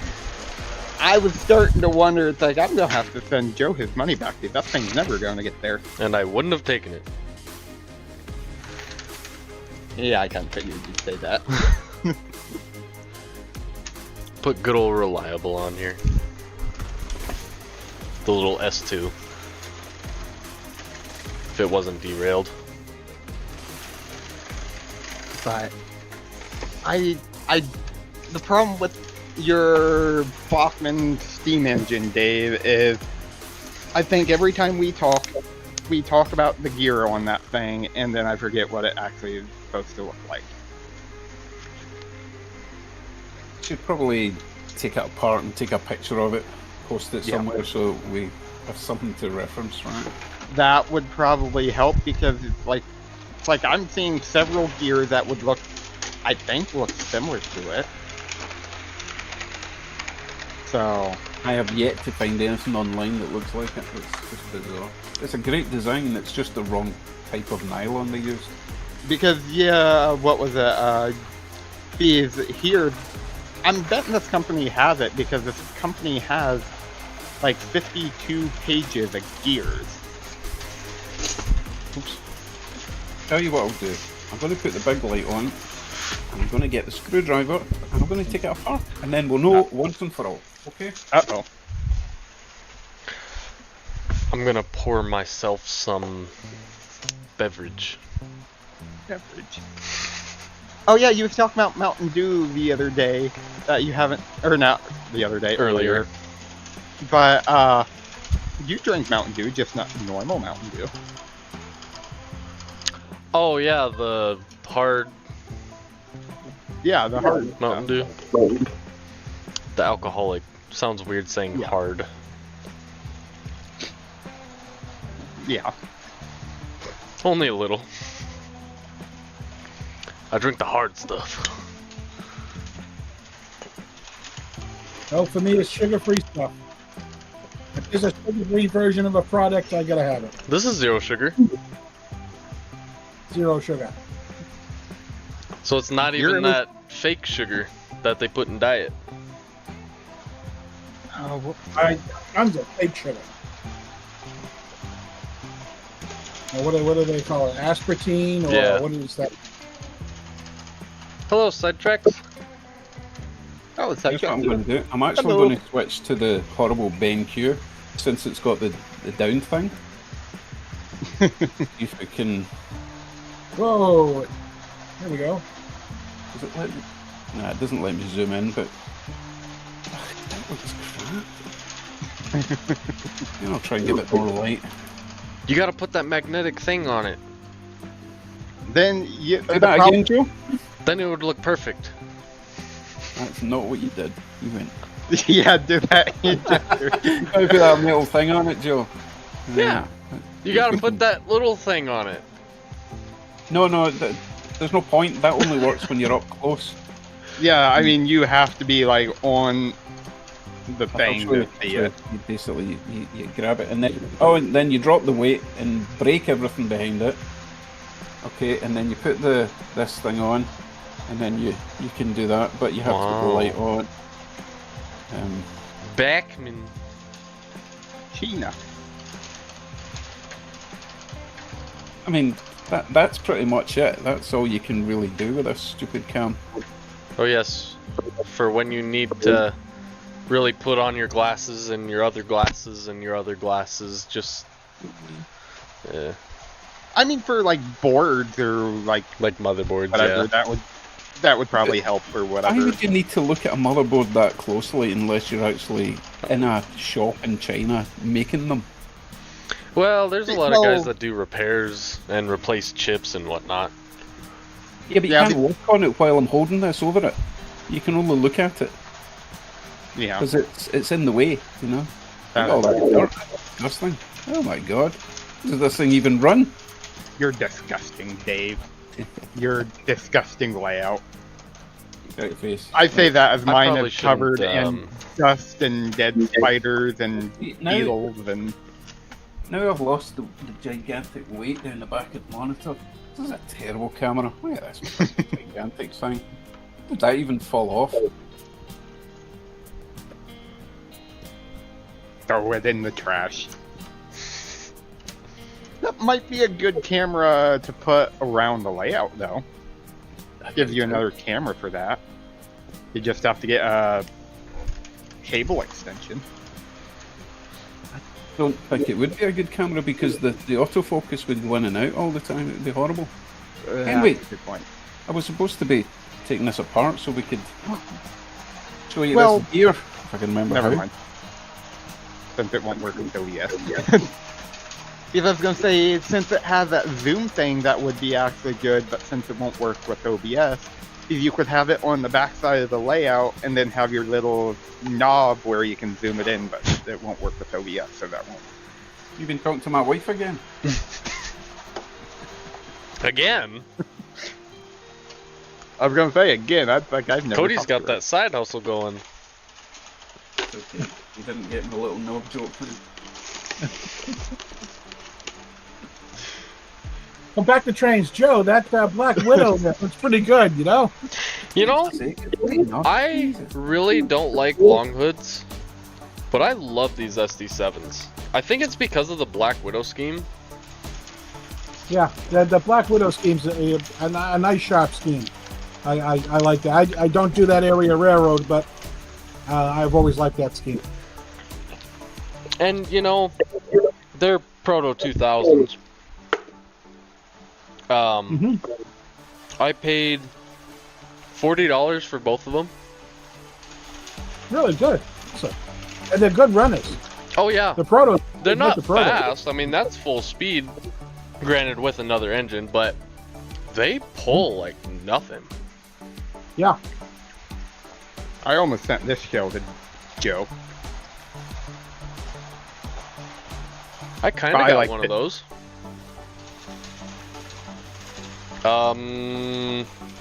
One, two. I have 2 steam engines, Tim. 3. Sorry, I forgot the Scotsman. How dare you forget about that thing? I will say with this though, the Trainmaster, I need more. I will have to add weight to it because I'm surprised it is pretty light. Is that an Athearn Blue Box? It is. So that kind of surprises me because this is an Athearn Blue Box and it's heavier than this Walther's FP40. Oh wow. But yeah, my window just came out. Yeah, so I got 2 of these Trainmasters. And yeah, it's kind of light. Also, them flywheels are dirty. I don't want to take. Well, I might. They are dirty. I just kind of want to see. Oh, it does have the Well- steel flywheels. The DD40 shell just hits the ground. Oh god. This one almost just hit the ground. You got any Okay, Train well, Masters, Jim? No, actually, I sold the Southern Pacific one on eBay a few months back. Oh, really? But yeah, with the gray, the bloody nose scheme. Yep. So, let's compare flywheels to Athearn motor. Actually, motor in general. And the bar, because I just noticed that. Alright, we'll So see you here's next the- time, Tim. See it, Tim. Right, So this is a little bit rusty and everything, but you see how the motor and the That's- flywheels are actually pretty Looks clean? brand new. Here is the Trainmaster, and it's all, so it's going to need some work. But here's comparison on the flywheels. Is it one turn brass and the other turn steel or something? No, they're brass. It's just they need heavily clean because you can. I'll see if I can get Really it. tiny? Hello, Drew. But let's see. You can kind of see a little bit of it coming through, like right there. It's just Okay. either really dirty. Yeah, you can kind of see it there where Those are brass? it looks like it. They are. Those are Just- nasty then. Yeah, that's what I'm saying. So, I have another Trainmaster. Let me go find it. I want to see if it's dirty too. Because I got 2 of them for like $20. You know one thing I think you need, Jim? What's that? Athearn just came out with a new Genesis veranda turbine, like this one I got here, right? Oh, okay. But in the Black Widow scheme. And man, it looks good. Does it? I had it pre-ordered, but when the day came out, I didn't have the money, and they emailed me at like 1 in the morning. Of course, I'm asleep on a Tuesday night, and they said, "Hey, we noticed your payment didn't go through. Would you like to fix it?" And then they sent me another email at like 3 in the morning saying, "Hey, we didn't see your payment being fixed, so we're gonna have to go with the next person in line." I'm like, okay.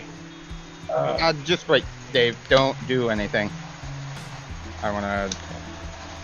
Okay, I That think I is got very a screenshot looped of up. it. That's a whole issue, a topic with manufacturers and their limited runs and availability of products, and that's a whole other show all in itself. It's just And I got it, or I pre-ordered it from Train World too. But Cody had made a good point saying, well, you can wait for reviews and see if it was even worth buying. Yeah.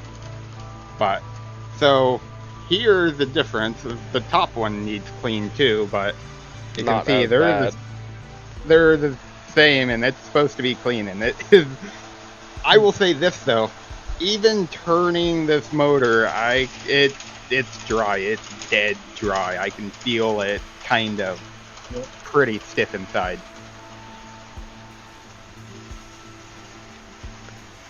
So, They made a Trainmaster in Canadian National. Green. That'd be interesting to see. that is the interesting to see, but yeah, I think these will be good. It's just need cleaned. These are blue boxes. I can't actually And- find where I glued this together. I've done such a good job of it. Exceptional work, Dave. I Right, think let me try and explain how this works. Right, you see the metal collars of the wheels? Yep. Well, the gear slides inside those collars. Okay? Which should prevent the plastic expanding and breaking. But it still breaks. The inside of the plastic gears that goes inside those wheels is splined. So again, that should help it not slip, but as soon as it cracks, it just spins. There is quite a lot of oil in that, I have to say, but yeah. it looks worse because it's on a macro lens, trust me. If I do this, it doesn't look too bad. If it would Oh, ever it looks focus. great. Yeah, you can't even see it. Oh, come on, at least focus, you stupid camera. There. See, it doesn't look too bad from there. Mm-mm. But But the camera's looking pretty good for this sort of stuff, to be honest. So I might not slate it completely, Ah. Easy. 'cause that's not too bad. And certainly doing that is pretty good, you know. I mean, it does give you a really good view for stuff like that. Yeah. But I mean, we found out that you can literally put that on your other camera and be just as good, if not clearer. Yeah, that's true as well. Hmm. But it's a bit different because this is actually attached to it rather than Yeah. Yeah, that's a good point. Yeah, I saw a video on classic model trains where he put a sleeve over it. He forced a sleeve, a sliver of a tube over it to compress it back together again. Mhm. Yeah, I saw that. Something. Hmm. So, I just noticed. Are them wheels kind of just... I figured it would have like some type of bearing or something that sets on it. It's just like dragging the frame. Yeah, it just sits in there. At least it's round. It's not sitting in a square. Yeah, but I'm still surprised about that. I figured it'd have some type of bearing carrier. Yeah, and also it's a split frame, so it's picking up power from those oily. Yep. Yeah. I need to clean that up. But I will have to look.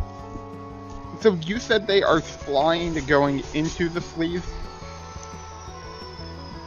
Or the wheel sleeve thing, whatever the gear is? Oh yeah, that's a good point. Let me try and figure this out. Because I thought I seen a gear. I don't want to take it out because they're glued in place. No, And if I yeah, pull it out, then it's gone. I completely understand that. Yeah, I'm just trying to figure out where the spliney bit is.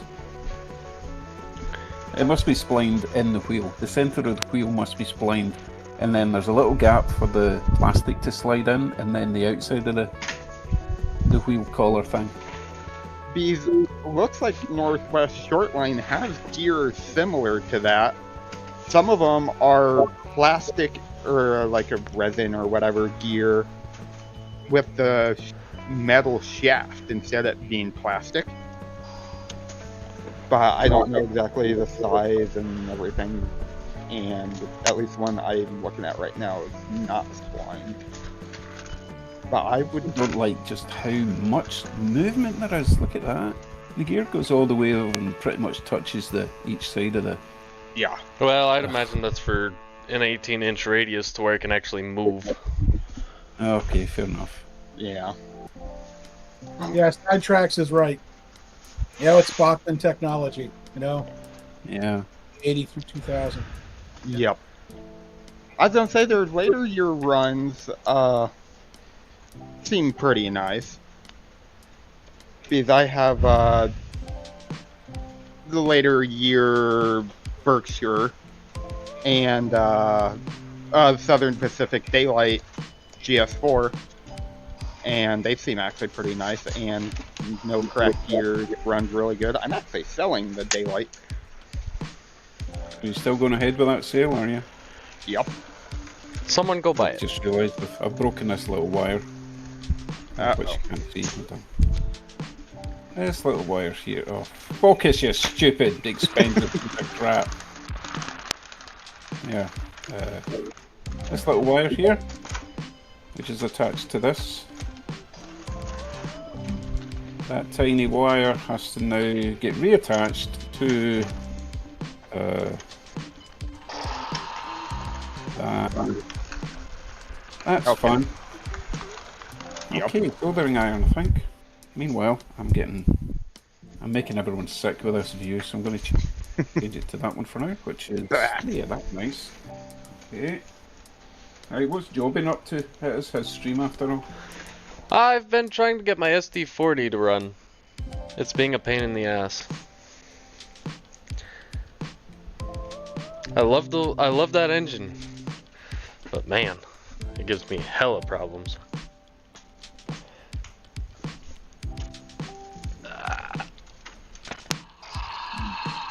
You know, I think I'll fix that later. Otherwise, I'll I be forget- deep in thought, and I What- won't be able to talk. Brand are them, Joe? Athearn ready to roll. Oh, the SD40s are Athearns? Okay. They're brand new. Okay. Let's see, I bought them from Train World last Christmas. So almost a year. But I would not be surprised, Dave, if they do have that gear that you need. But at least it works for now. Well, it did work for now until I took it apart and broke a wire. So now it's worse than it was. But I'll fix it. That is also true. But I'm certainly not going to waste time putting a decoder in this one if it's going to misbehave like that. So That's also a good point. It gets thrown in the garbage. well, wouldn't go that far. Okay, fine though.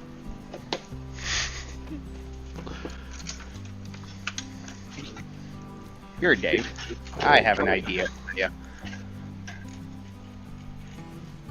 See this? Shell? Oh lord.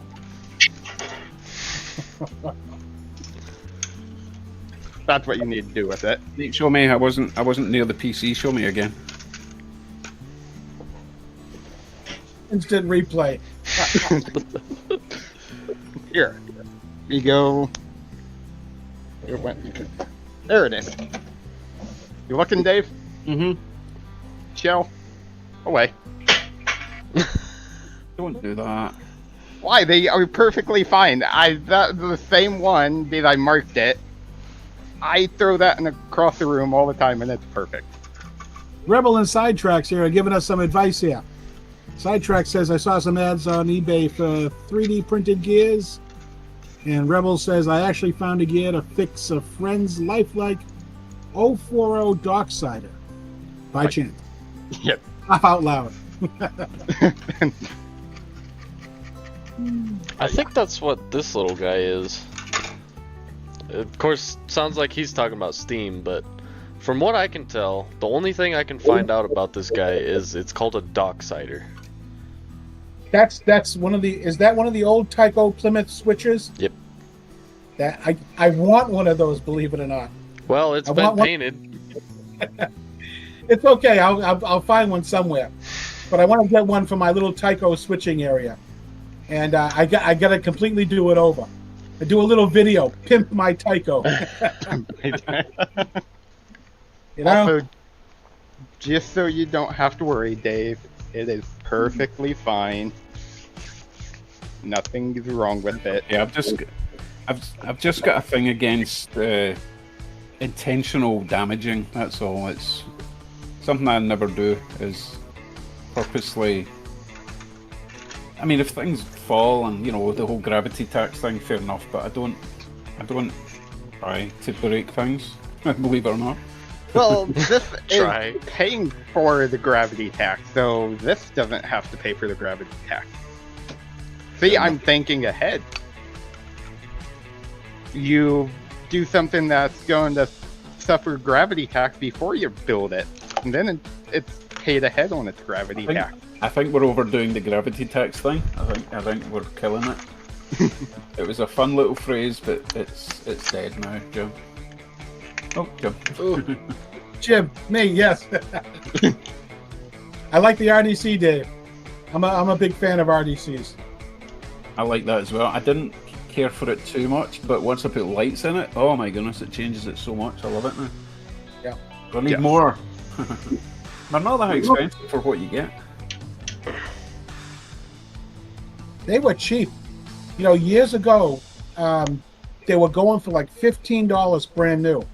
They were on clearance. What? And yeah, no, I kid you not. Went into a hobby shop, my friend Larry and I did, and he had a whole bunch of those RDCs, and he was getting rid of them for $15 a pop. And so, you know, we bought a bunch of them. And the only thing is, we brought a bunch of them now. Now I've got them, I don't know what to do with them, you know? So I gotta get rid of some of them, you know? I'll buy one for $15. You know, Dave, you always say that it takes a bit of time to do a decoder install, but I'll show you how easy it is for me. Okay. So, there's no decoder on that, right? Let's see if I get it the right way around. Oh, this is going seamlessly, Joe. It is. For how it normally goes, yeah. It's so fast. And I'm done. Hilarious. Hilarious, Joe. Thank you. I appreciate my own humor. This is well someone does. Lord knows Here, my let's go get. Let's all go get quick plug decoders and unplug them and plug them back in. Time them, make sure we're quicker than Joe. Well, I've had about half a bottle of whiskey, so you can't yell at me.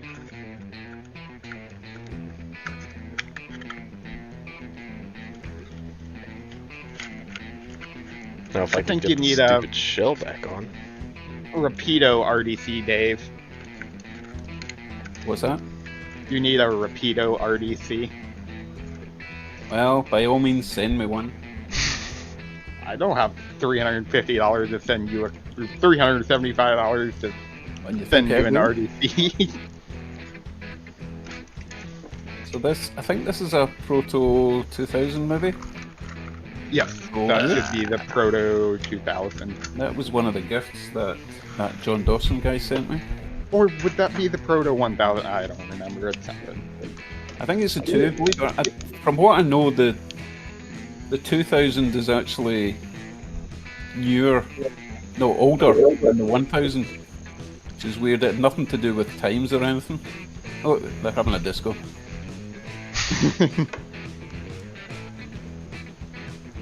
This is one of my photos. RDCs here. Oh, nice. This is I painted this myself for the MBTA. I used to work for the T, the Transit Authority in Boston. So I went through all the trouble to do this paint scheme with the yellow pinstripes and all that stuff, and then Rapido came out with it. Sounds about right. So I, this nice custom paint job here, and Yeah, that is really nice. then Is Rapido. that powered, Jim? What's that? Is that powered? Yes. Yep. Powered Oh. DCC. Okay. See, I thought the powered ones always had that, like a quarter of the cabin was sealed off. Like Well, no, what like they one have I've got there. Yeah, what they have is they have 4 styles of RDCs. Okay. RDC 1, 2, 3, and 4. And this is the RDC 1, which is all passenger. Then they have the RDC 2, which was the half and half, half coach and half baggage. And they had the RDC 3 or something, which was a shorter one, which was like a mail car. And I forget what the 4 was. But I try to get them all RDC 1s because that's what was used for passenger service. Yeah. And Yeah, they are very cool. I never really rated them until I actually got one and realized, you know what, these are cool. And then when you add lights, even better. So, Jim, do you have any of the old Athearn metal RDC cars? not the metal ones, but I do have the old rubber band ones, the plastic Okay. with rubber band drives. Yep. Yeah. The deal with the Athearn passenger equipment is that they shorten them. The Yeah. RDCs are shorter than prototypical. All their coaches and their passenger cars, they're all shorter than prototypical. Yep. Because they needed to negotiate 18-inch radiuses and all that other stuff. Right.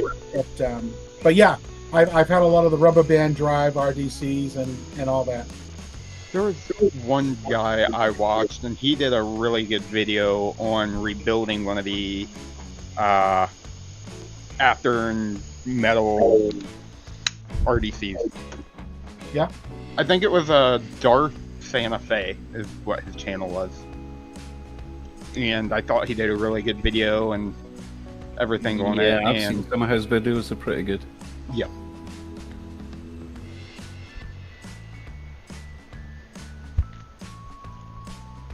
Right, what's Joe doing? Update, Joe. One of my wires came undone, so I just soldered that back together, and now I'm taping down the decoder. I thought your decoder install was really easy. Yeah, I thought it was It done, is. Joe. Like half an hour ago. Well, yeah, it was done. Until the wire broke. Mm-hmm. There's a lot of that going about. We're gonna need you to go get a decoder. Oh yeah, Joe, you were supposed to buy a decoder and then install it this weekend on stream. That's what you said you were going to do last stream. Did I say that? Yes, you did. Did I really? Yeah, Oh, for the new Gevo. I think so, or something like that. Yeah. Ooh. I totally agree with Sidetracks. The Protos are well worth buying. They're Yes. really good price at train shows. Most I would pay these days is about $50 for a Proto, and you get so much even with the cracked gears. They're really good. Oh yeah. I love the Protos. Yeah. It's hard not to. But yeah, even with cracked gears, they're still well worth it. I'm one, when I go get a proto, usually when I buy stuff, I tear it apart and re-lube it and everything anyway. So it's like I go in with getting protos, it's like, even if it's not cracked gears, I'm going in to re-lube it and everything, I'm going to replace it anyway, unless I know that somebody already replaced it. And that's kind of the way I always go into it. And I have plenty of gears left over setting, so it's like, get it, pull it apart, re-gear it, and then good to go. I lost my It's too screwdriver. bad with the gears too. It's not a matter of wear and tear on the gears. Yeah, It's just a matter of the age. I mean, you can buy one new in the box. Yep. Like Dave did. Open it up, run it, and the gears are all cracked. yeah. I bought one about 10 or 12 years ago, brand new from factory. Got it in the box, opened it, and cracked gears. Yeah. And then I was talking to them, I think it was Walters at the time or whatever, and it's like, yeah, that's kind of a known thing. So it's like, replaced them, and then it was perfect. But yeah, I've got brand new from manufacturer, shipped directly from them, and correct ears. And it was just the way they were.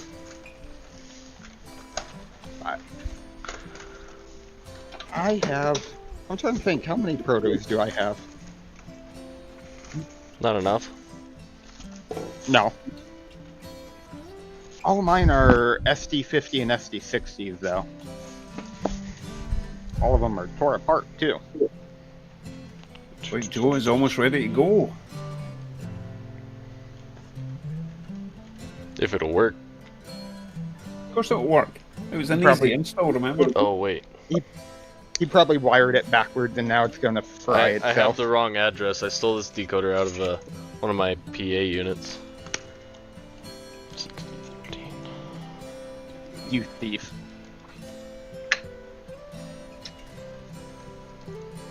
Yeah, I don't spend a lot of money on decoders. I buy the NCE decoders, the DSR 14 or whatever that is, and they used to be like $10 a piece. Now I think they're like $15-20 a piece. You buy the 10 packs, and you have to hardwire them in the locomotives. I They don't just, come with the plugs and all that stuff. But again, a lot of the locomotives that I do over aren't DCC ready anyways. So right. decoder. I just fried a NCE decoder a couple of weeks ago. oh, did you? Yep. And then didn't Dave fry a decoder, or was that Joe, like 2 days later?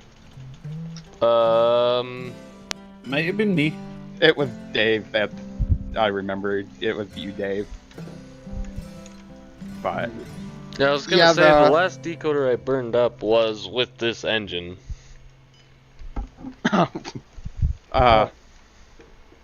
yeah, so you probably know this, Jim, but the NCE decoders, at least ones, even the cheaper ones that I had, the green and the violet wires, they actually had light function. Yes. Yeah. Well, whoever installed the decoder into this engine cut it where that green and violet wire was too short to be usable. Okay. So I rewired a harness into it, or a new harness into it, so I could use them wires for ditch lights. Yeah. And I didn't put the shell on because I just wanted to test the engine for like 2 feet. Or Okay. not even 2 feet, just a couple inches, make sure it worked. Yeah. Well, the NCE decoder doesn't have that little plastic or rubber coating around it like a Digitrack Right. or whatever. I know exactly what you're saying. Yeah. And I ran it about 3 inches. Forgot I had a pair of scissors on beside the tracks on the table. Oh, The Bottom of the decoder hit the top of the scissors and connected 2 pieces of the board, and it fried it. It's like, Oh, see, I always use the programming track. Yeah, Yep. anytime I put a fresh decoder in, I always put it on the decoder track first to make sure I didn't get anything shorted or anything like that. right. I wrap the NCE in electrical tape Yep. because it's a bare board on the bottom. Yep. And, when I'm testing it like you did, you put it on the layout and it's kind of dragging along the side of it. Yep.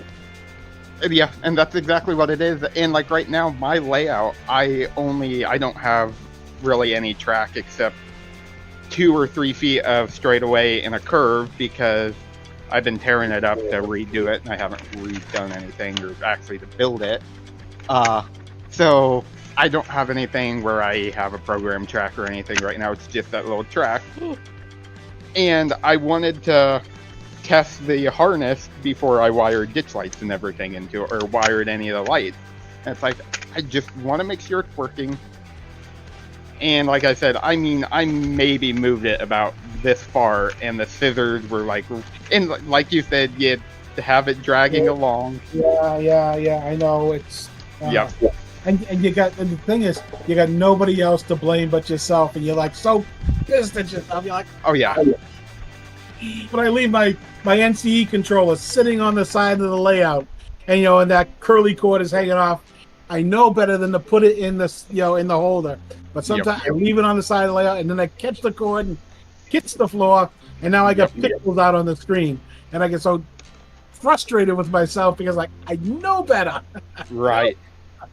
And that's the thing is with that decoder, it's like I knew I was going to body mount, or I was going to mount the decoder in the body instead of the chassis, and I was going to wrap it in some tape and everything. But it's like I'm only testing it for 2 seconds. I don't want to have to. Yeah. And it's like, yep, and then you go ruin the thing, and it's like, now I hate myself. Yeah. That means you have to go spend another $20 or whatever to go get another decoder. Yeah. Jeez. Oh, Rebel says he's got a lot of the rubber band drive locos. Okay, yep. Yeah. I have not had one of them in a long time. Yeah, I've only had the rubber band RDCs. I haven't had any of the the F units or anything like that with rubber band drives. I had some F unit. But them things were fast. Yeah, At least the crazy F fast. units were. Yeah, they fly around the layout. They do. Do you have any rubber band drive Atherns, Dave? No, but I did work in that one for Max, remember? Oh yeah, that is right. Pretty cool. Did. There's one guy, and I don't remember his channel, but he's known for really, really, really long trains. And he put some of them rubber bands, he runs probably 300 cars or more on a train. Jeez.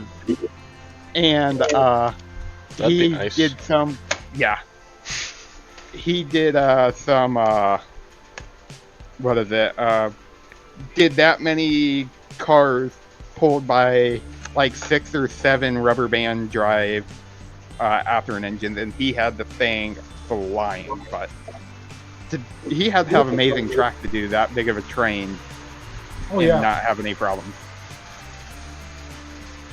But I want to look his channel up now because And hats off to Athearn, because you can still buy the flipping rubber bands for them. Those things are over 50 years old, and you can still buy rubber band parts for the rubber band drives. Yep. Yeah. Oh yeah, Athearn rule. I don't know, I like my Broadway Limited. Yes, it's James Risner is who it is. He runs extremely long HO scale trains.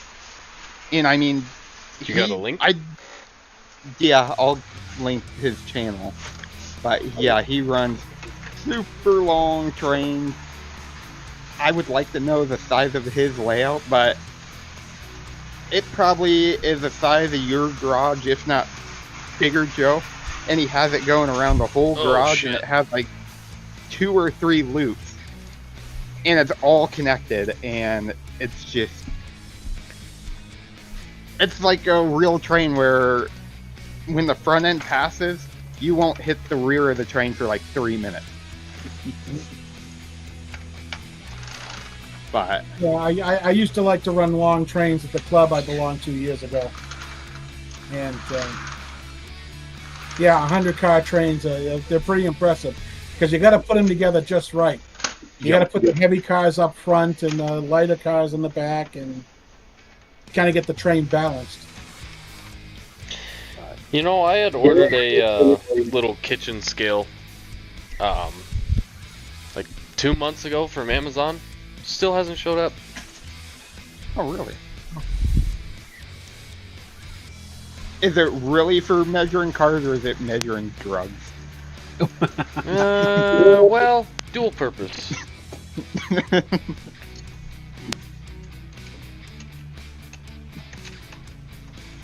I've got one of those little scales. I use it for shipping. I do, selling on eBay, that kind of thing, and weigh the packages. So Sidetrack says that James's train parts on Shapeway got the 3D print for sale. So, do you mean the 3D print file for sale? Probably he probably sells gears alone. Also, was that Shapeways dead or going dead? I don't think so. I've seen people trying to print them in resin and they just break because they're just too brittle. Or what's it called out? I thought I read something of Shapeways was dying.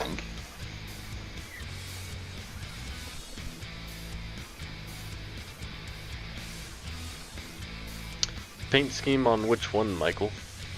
The one...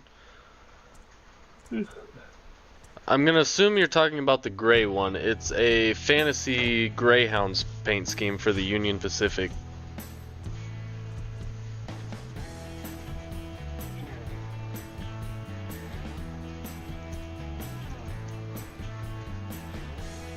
Let's see, on July 3rd, 2024, Shapeways ceases operations and files for bankruptcy.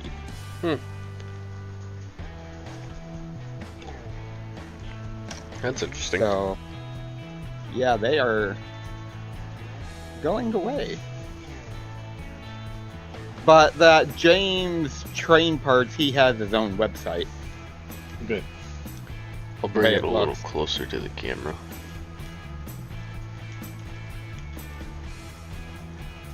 That is an interesting logo he made there.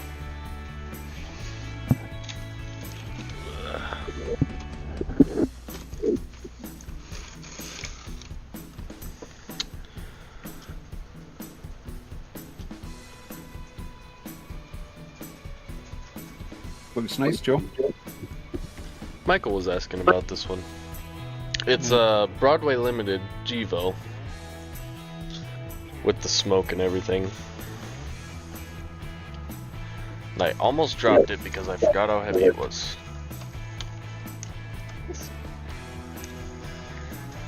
This actually is But a that runs really... good, Joe? Do what? That runs good, that Broadway Limited? Oh. It's the Yeah. single best running engine I've got on my layout.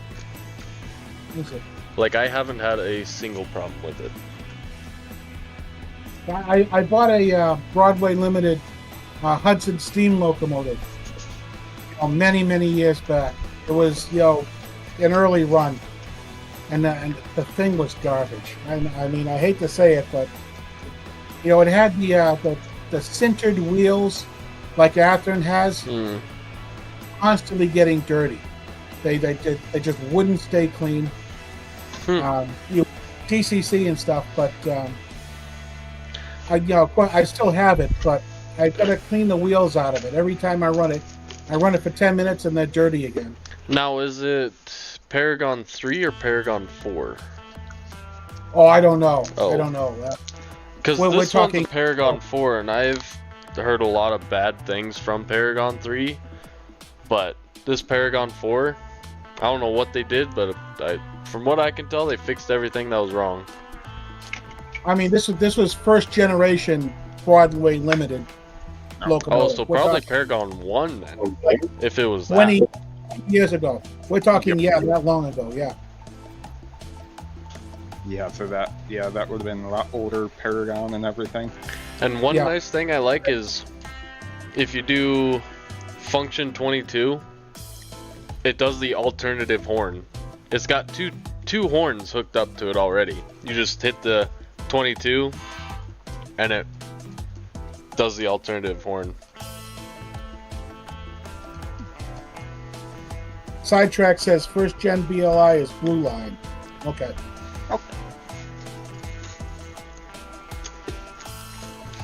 Doesn't Dave have a Paragon Broadway Limited?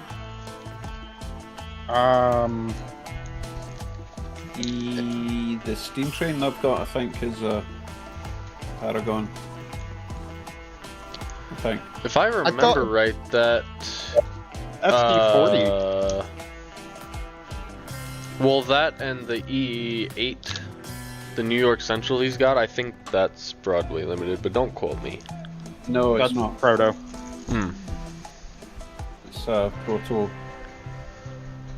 something or other. I don't. What decoder did Siobhan put in that though? Siobhan. I think. Well, it's, she said it was from factory. That's why I was confused. Is it? No, what was it? It's a good one, but I can't remember what. It's the best sound decoder I've ever heard. Although that could be down to the speakers, I suppose. Yeah. Because I know wasn't it the Great Northern was a little bit. Don't quote me on this, but wasn't the Great Northern a little cheaper decoder or speaker? Yeah, I think Okay. it's just got Digitrax in it. Okay, I thought so. Just the basic Digitrax. I think you get 3 Steam sounds and 3 diesel versions. Okay. But they're very when the engine cycles up or revs up, it goes.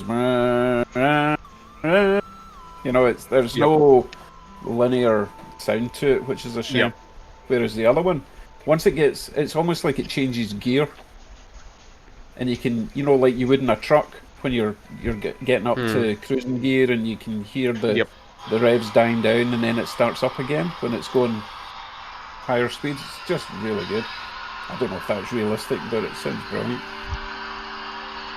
I don't think locals will get gears like that, but Most US they didn't have the mechanical drive into them, but if I remember correctly, it is still they do kind of act like that because what is it? Not the fuses, but whatever the way it works or whatever, is it kind of kicks in like that, like the traction motors or something. pretty good anyway. Right, I'm on this James's Train Parts website. The only replacement gears I'm seeing are for a Rivarossi O scale, and then when you go to replacement parts, you get a Bachmann N scale 440 drive shaft.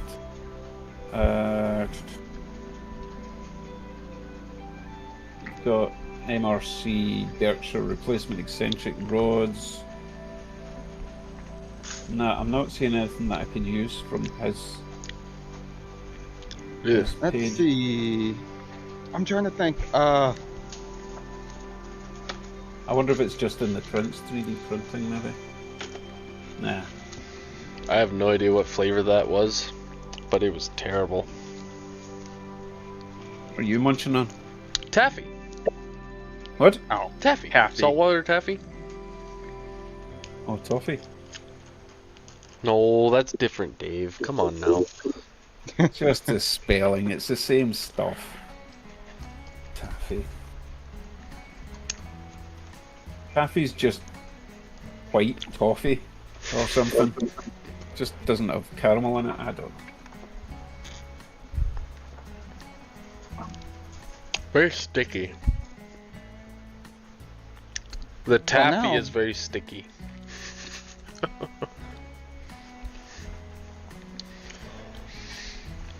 So, Jim, how often do you run engines on your layout?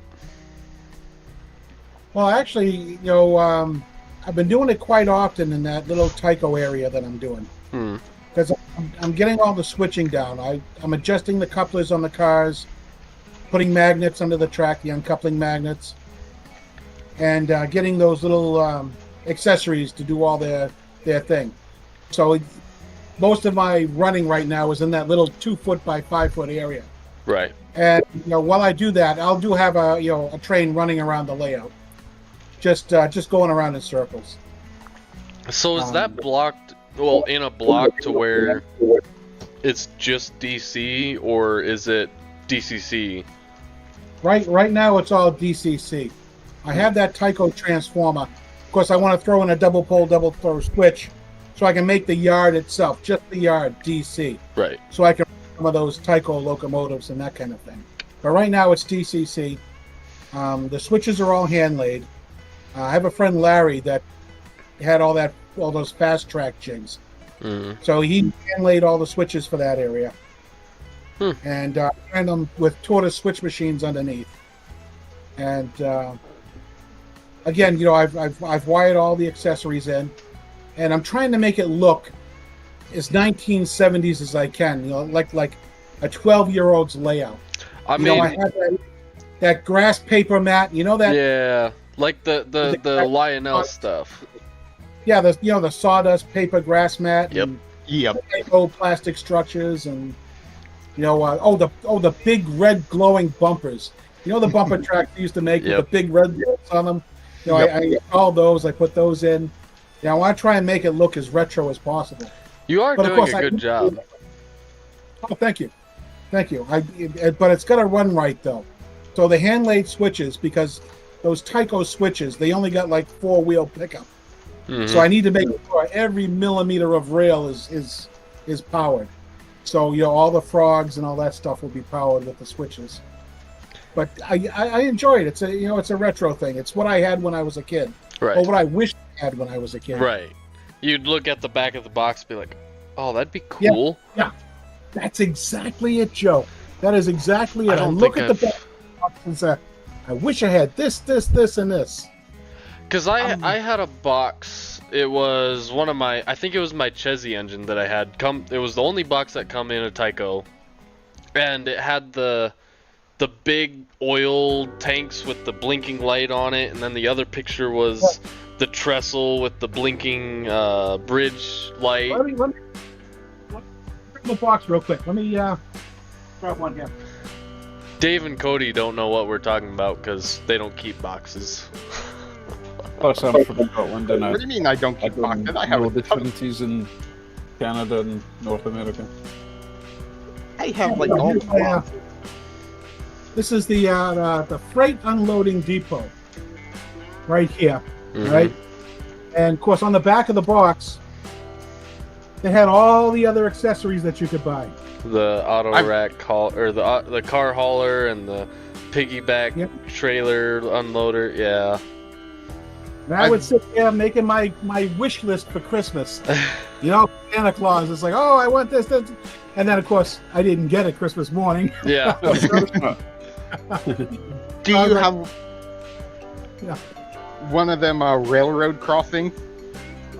No, I actually have them, but I don't have them installed in the layout. Okay. Just I got the Code 83 track and all that stuff. Oh, Yep. you run Code 83 as well.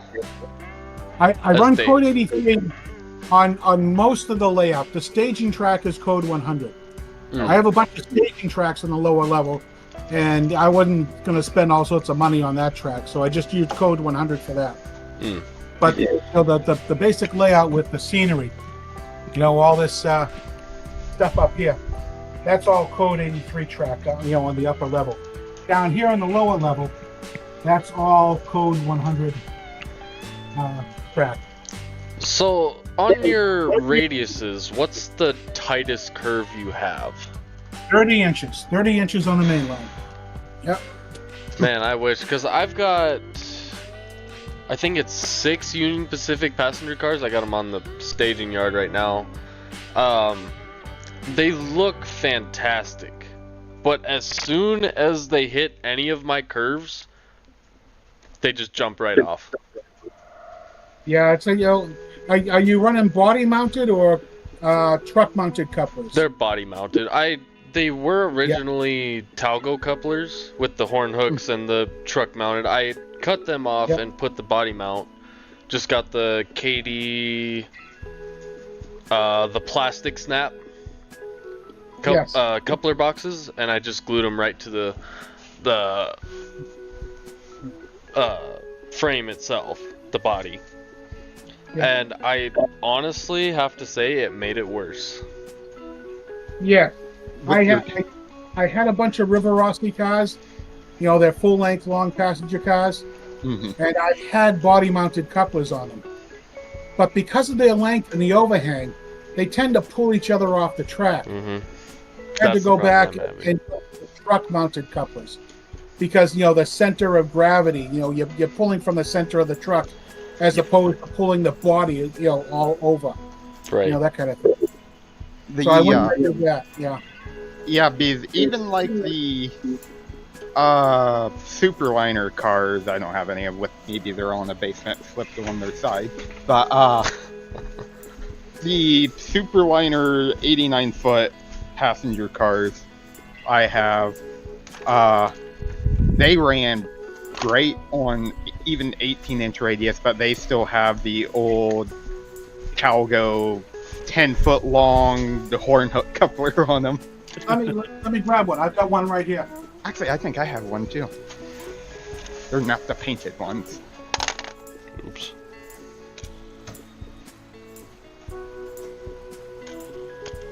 Ooh, I do. Let's see, this is a Concord. I don't know what make this is. Yeah, this is I have a Concord one here. Let's see, this shorter one, this is a Concord. And I went through and I put all the, the truck mounted couplers back on them. Because the body mounted ones just really didn't do it. Yeah, that's what I used to have. I used to have them all body mounted. Again, they try to yank each other off the curves. And when you're pulling on the center of the truck, it makes it easier to go around the curves.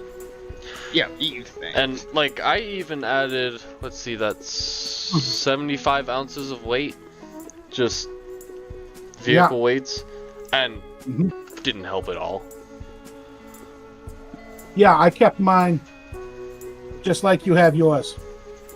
What about Truck do mounted. they make the double articulated body mount couplers so that the whole draft gear or whatever also swivels enough?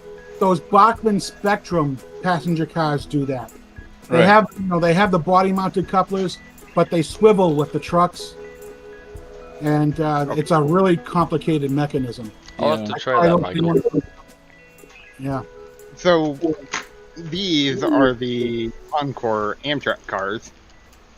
Yep. So these have the long horn hooks, but I did make two of them, I think 2 or 3 of them with the body mounted KDs, and at least they run pretty good together. But I'm doing bigger radiuses now. Yes. But like the way this set up right here, I mean, the only bad thing is like with these right now, is you have a really big gap between the two. yes. Run perfect on 18. Oh yes. Yeah. And I don't know if you can see. Is that your interior that you do? Those are the interiors that I do. Yes. I gotta say that what I was looking through your eBay profile one day. Oh, okay. Oh, They look great. yeah. Like, Actually, I mean, this is one that's going to go out to a customer. This is one for the sleeper. It's going to go out there. you can't even really see what's going on in there, and when you do in person, it's just a bunch of yellow. Like you can obviously tell that it looks like Yeah, shit. Geometric shapes. Yeah. Yeah. Yeah. But Let me. And now one thing with the next house is I'm gonna put the layout in the basement instead of the garage because I don't think I'm gonna have as big of a garage, but I want a minimum of 30 to 34 inch radius. You know, just do all along the perimeter and have something to where I can run passenger cars because I love a passenger set, but Oh, absolutely. This is the. Now you're gonna get me talking about interiors. This is the interior for a diner, streamlined diner, River Rossi, IHE streamlined diner, and I've got one here for a sleeper, with the offset beds, offset windows and stuff. But anyways. So That's why I like- you design those yourself? Oh yeah. Yes. Wow, I gotta give props to you because I know how hard it is to design anything. It took me 2 years to design a T800 and W900 Kenworth. Oh, I spend a lot of time online researching the prototypes. Especially the seating. the seating is going to be exactly where the prototype seating is and all that, especially with the bi-level cars. I've got to get the interior staircases where they should be. Mm-hmm. And again, it's another passion, but It's a good thing you're selling them and not just giving them away for free, because designing, 3D modeling, research takes forever. I've had people ask me for the STL files, and I'm like, oh, I'm sorry, I can't do that. I spent way too much time on the STLs to, put them out there for free. One thing I don't like about Concord cars is I had it just happen is some of these pins I have not replaced yet, so the trucks fall off all the time if you pick them up. I glue them in. Perfect. Yeah. Just glue them in. This one still has the pins. Blue Tech. So I forget the tap size and the screws I have, but usually I tap it and tap a screw in. Yeah, I've done the same thing. I put screws in there.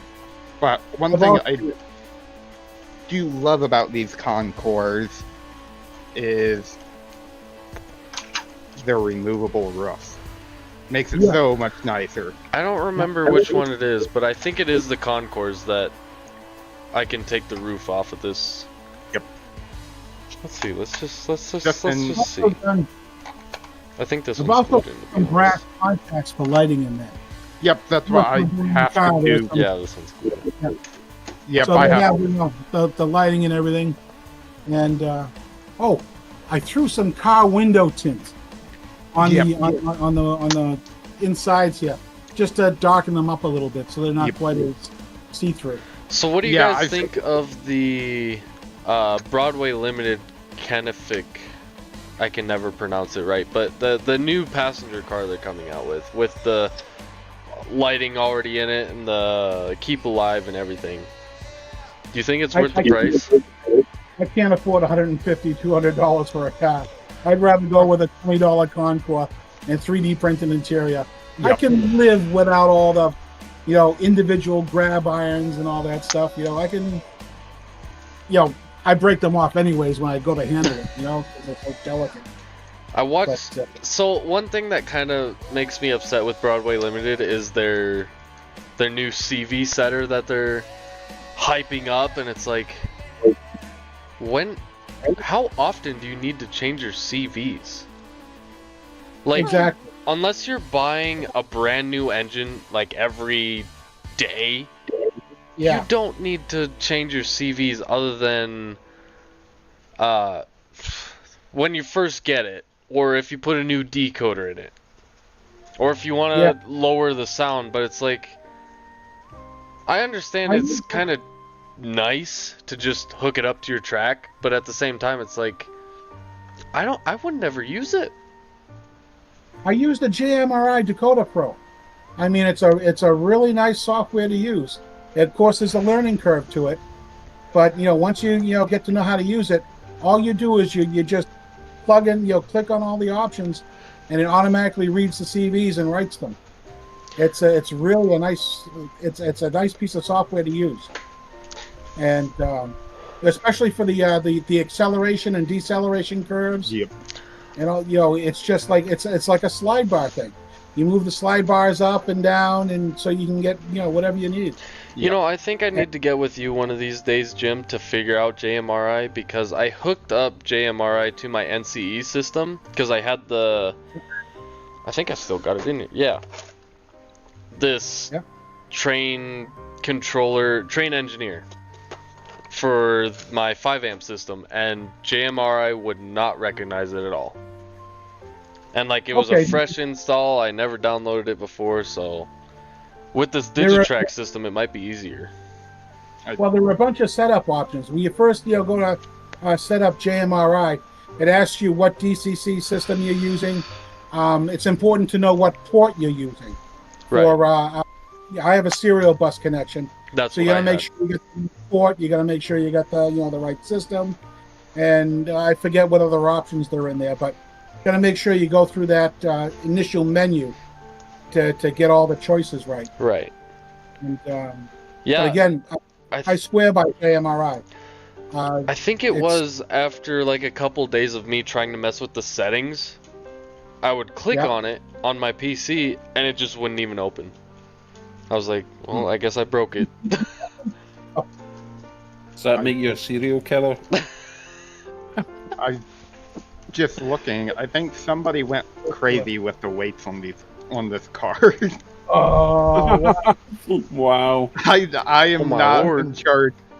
I'm not in charge of this, but I mean it weighs a ton. But oh.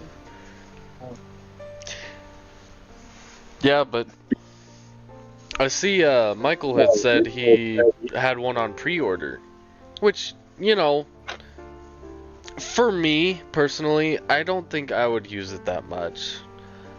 It would be nice, but again, with this Digitrack Zephyr system, it's super easy. And I mean, Yeah. even my NCE system, when it worked, it was relatively easy. I didn't even need a program track. this is 5 ounces alone of weight added to it. 5 ounces alone on the weight itself. On the weight itself is 5 ounces. There's 5 sets of Half ounce. 4, quarters. Jeez. So yeah, I mean the stock ones. I will agree that the stock with nothing in them, they are like Oh, not. no, As, they're not as bad as that Rivarossi car I have. That thing is a feather. Yeah, these ones that, these Great Britain ones Dave sent me, they're like nothing. The only Which European, is fine, I only got 2. yeah, the only European stuff I have is that the Harry Potter train set. I bought that for my kids for Christmas years ago. They had a Harry Potter HO train set. You know, And a one couple- thing I wanted to comment on for making that video of the Scotsman is years ago when I was a kid, I went to my buddy's house and his dad had a Harry Potter set. And if you turn that thing more than halfway, it would fly off the track. It was so fast.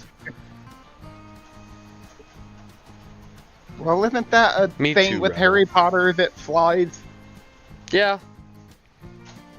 Well, it doesn't literally fly, but it moves I know. really quick. I know. And that's one thing you guys might not know about me is I've gone through the Harry Potter series probably about 30 times just on Audible. Because when I'm at work, I get tired of music. I just kick on Harry Potter. I never could get interested in Harry Potter. All my friends liked it, but I never interested. It's a good series if you like the wizarding world or like the fantasy. Yeah. My wife likes it. I just find it overly complicated, to be honest. I like my entertainment to be fairly basic. You know? Sometimes a little dirty and gory. Well, yeah, you go off topic, yeah, but that's what happened with Star Wars. I used to be a big God. Star Wars fan with the original trilogy, but at the end there was so many spin-offs, and Disney just completely destroyed it.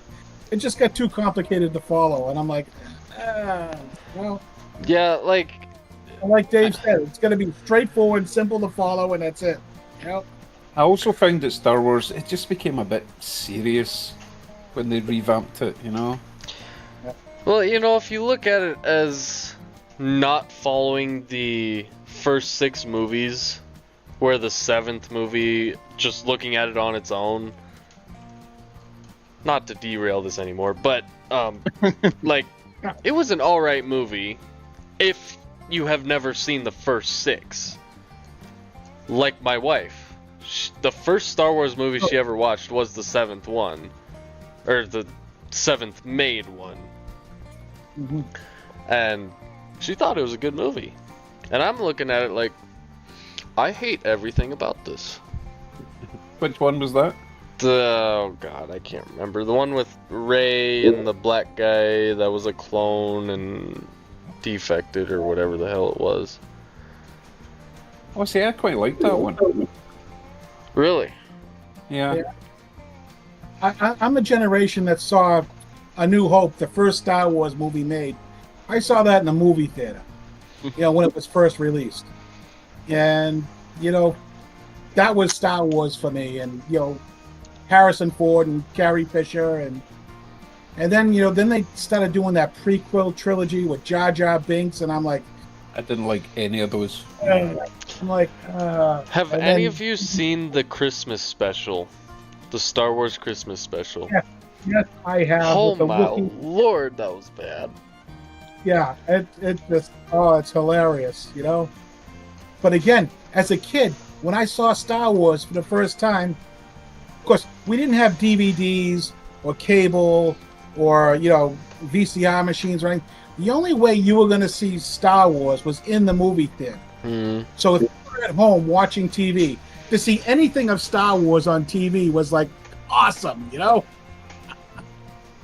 It was like the best thing, just to get a glimpse of a Star Wars commercial, promo for the movie, trailer. Was the best thing in the world.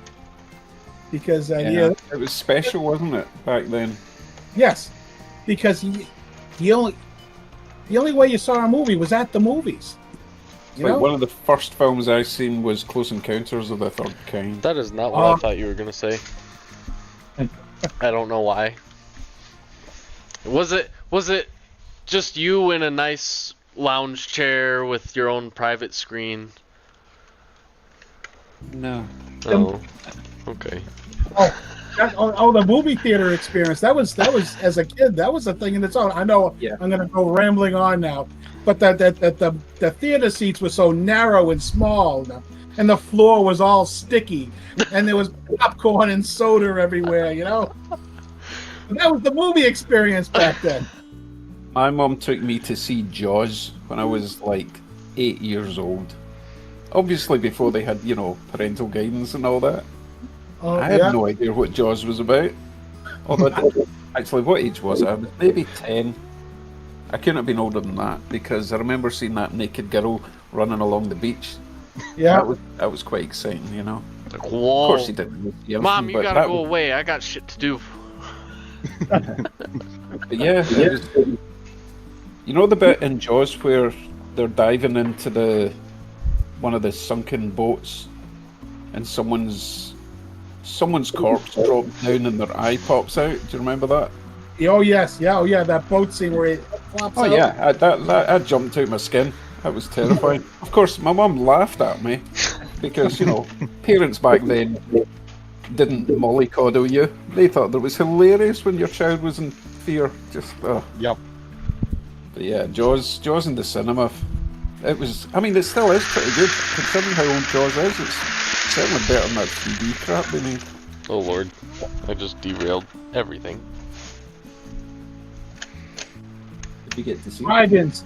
Rebel mentions drive-ins. Oh, drive-ins were awesome when you were kids. Yeah. We still have one half an hour away, and they do Same. viewing every weekend. Yep, same. The only problem, and I was talking to Joe about this yesterday, is I like drive-ins and everything, but me and mosquitoes are really, really bad. So I can't be outside for more than like 5-6 minutes at night without getting completely ate to pieces.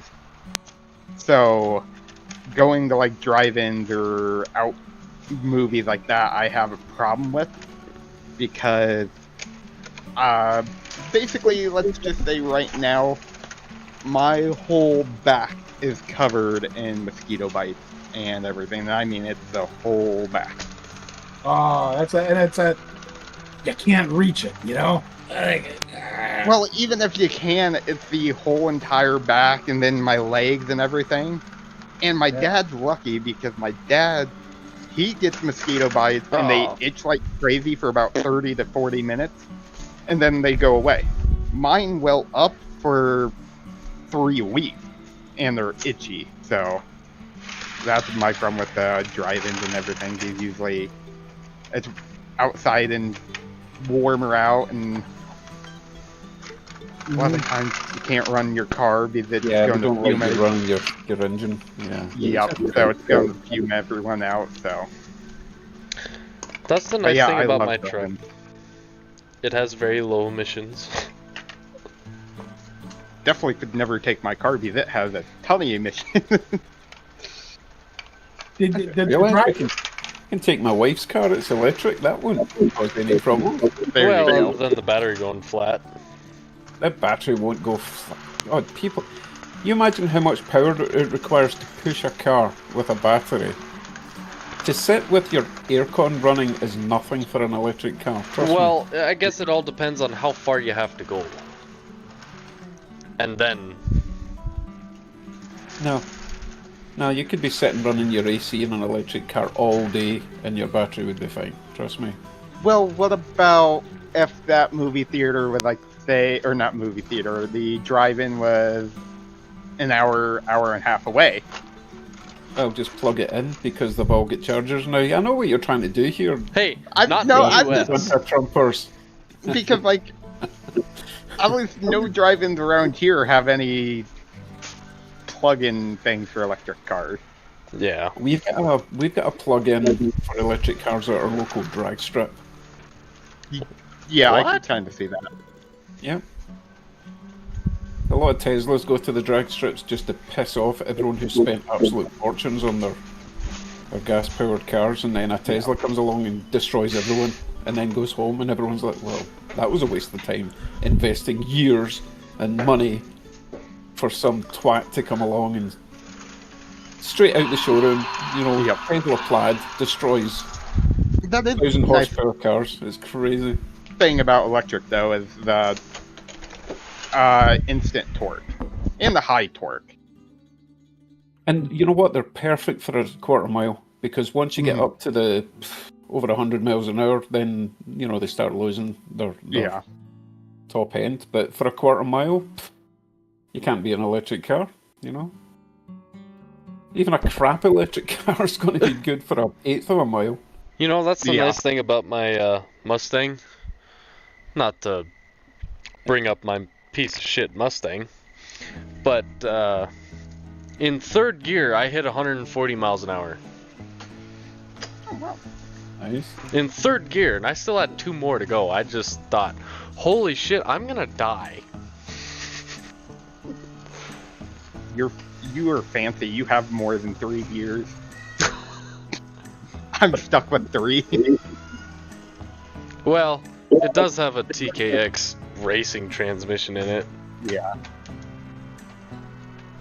Oh, by the way, I don't know if you saw my video on Scott Rod's Corky, but I saw it. I did announce that I was getting rid of one of my projects. I am glad you're keeping Bugsy, though. That's... Yeah, it's a lot of work, but without But- the space, I can't do anything on Bugsy, so... Just think, you had a lot more work to do on the other car than Bugsy. Oh god, yeah, I had to build the whole thing. Yeah. But no, it was my wife brought me down to earth. She says, what are you going to do with it? I was like, Yes. So what's the point in building it if I'm not actually going to be able to use it? Just Yeah. for the sheer fun of building? No, I've got better things to do with my life. I'm still surprised, though, because when we talked about it the last time, because the first time you talked about getting rid of the car, you was thinking about going the other way. And then we talked that other time, it's like, well, I'm actually thinking about getting rid of the kit car, and it's like, oh wow, That you was changed. in between those conversations, I think that's when my wife said to me, what's the point? What are you doing with it? Yeah, Because because it's way too small and dangerous to drive in the streets. yeah, So if I wanted to use it in the track, I'd need to rent a trailer for it for the whole weekend and hope it didn't break and hope I didn't kill anyone and then take it home and then where would I keep it? It's like, no, this is Yeah. pointless. oh no, I completely understand what you're talking about. I was just so surprised because the first time we talked about it before you came public or anything with it, you was pretty adamant on keeping the kit car. And then the next time it's like you said, your wife must have talked to you between them 2 times, but I have not seen that video. I will have to figure out why I didn't get a notification for it. Because YouTube hates me because I haven't posted anything on it for like 4 months. Lee. Oh. Yeah. And what I've done, I've just let that video sit for a week because I want to know if anyone jumps in and says, "Oh, I'd like that frame" or whatever. But if no one shows any interest in it, then I'm just going to get the plasma cutter out and chop it up. I'll take it. I'm kidding. I was gonna say I'll take it. I'm trying to build a derby car for next year. Would that be good for a derby car, though? Nah. It'd be Totally wrong shit. because here at the fair for our derbies, we've been trying to get trucks and kit cars, but everyone's like, "Oh yeah, no, I don't think that's a good idea," and screw that engine, it's fine. But we've been trying for years to try to get them to do more, and they finally let us do lawnmower races, which I'm in the process of getting a ride-on mower to take all the plastics off and put on the TRX 250R four-wheeler I got, which is two-stroke monster that'll run 80 miles an hour down the road. And yeah, so it would be nice. Do you, like, with the mower races around there, do you have, like, rules on engine size or anything? Nope. Put a sport bike engine on. Well, there's a guy that has he's in the process. He's one of my good buddies that I work with, and he's in the process of building the Hayabusa motor that I sold him back in high school to put in a lawnmower, and I'm like, you are going to die. Because I put that in a drift trike. You know, it's one of them tricycles that you build out of a bike frame or whatnot. And I put that motor on that thing, and I mean, we did great on the drift competition. Didn't do great anywhere else because it wouldn't keep traction. Yeah. My uncle put a GSXR 750 in a go-kart, and in the city streets, in like 2 blocks, was doing 140. Yeah, those and Hayabusa then, motors are nuts. And then he blew that up, and I had a spare GSXR 1000 engine, and he's working on putting that on it.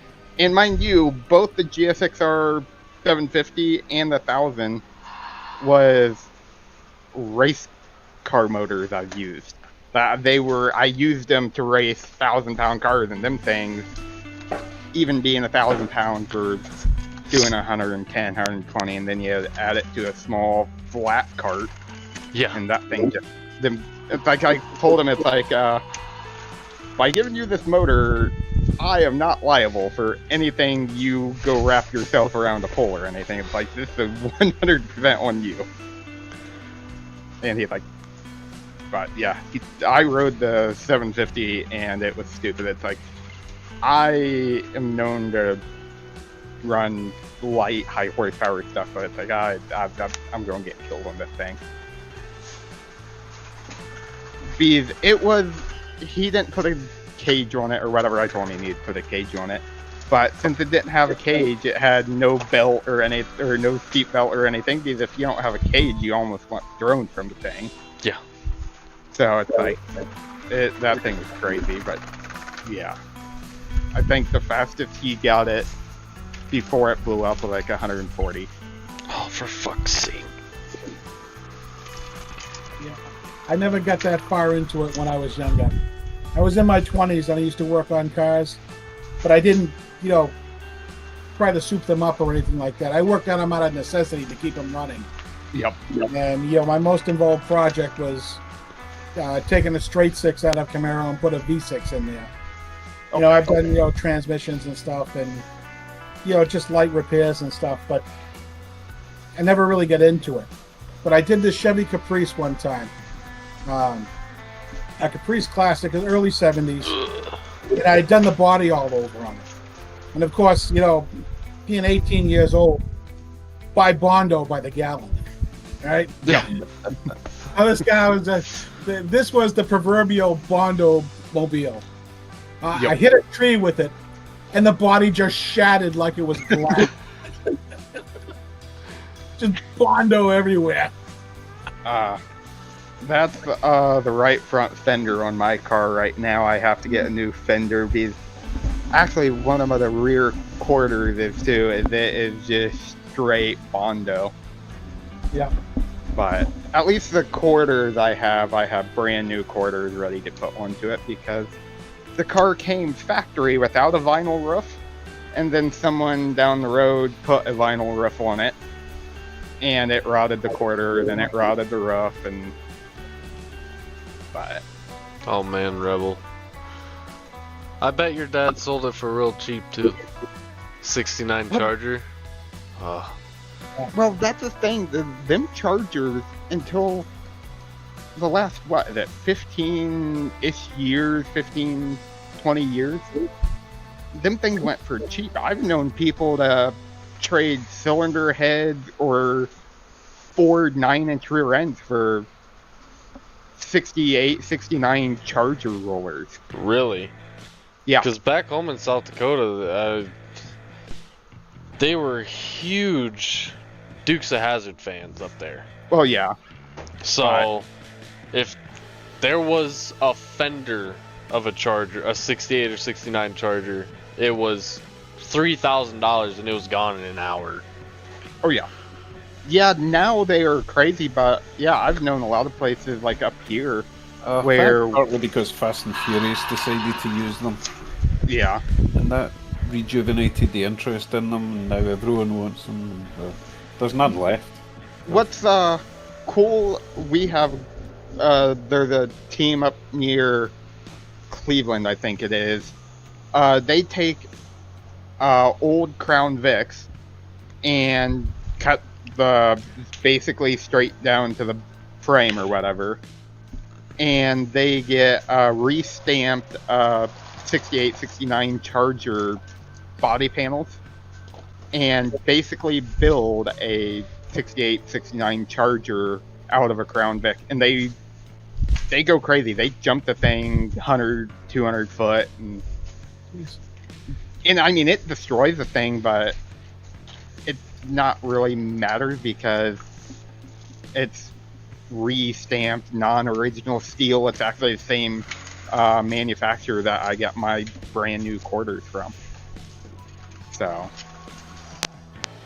but yeah, it's kind of nice because it looks like a normal General Lee, and they, like I said, they just soar the thing through the sky. And then land and it bends it to pieces, and then they build another one. But yeah, Like the TV show. yeah. Oh yeah, and that's the thing is, like my mom and I knew some other people had them, the 78 Trans Ams. The Smokey and the Bandit cars. Yeah. I knew and talked to so many people that had them things, and they thought when they got that car they could jump them and go destroy them. And the thing is, and they would last, but the thing is, they didn't realize when they was doing it that these movies have so many cars that they go through because you bend them like a banana the second you take them off a 5-foot jump. That's one thing I'm worried about on my Mustang is because it's a unibody. I'm worried that I'm just gonna hit a pothole or a bump just right and sit it right on the fucking ground. That's the nice thing about my car. That's a full frame, and actually now that you was talking about it, Joe, a few weeks ago we have a demo derby guy just about half mile away, and he was wanting to buy my car because it's harder to find full frame steel cars for derbies, because he uses a lot of old Monte Carlos and Caprices and stuff like that. Alright, folks, I'm going to bed. Yeah, I was gonna say, I think it's about time to wrap up the stream.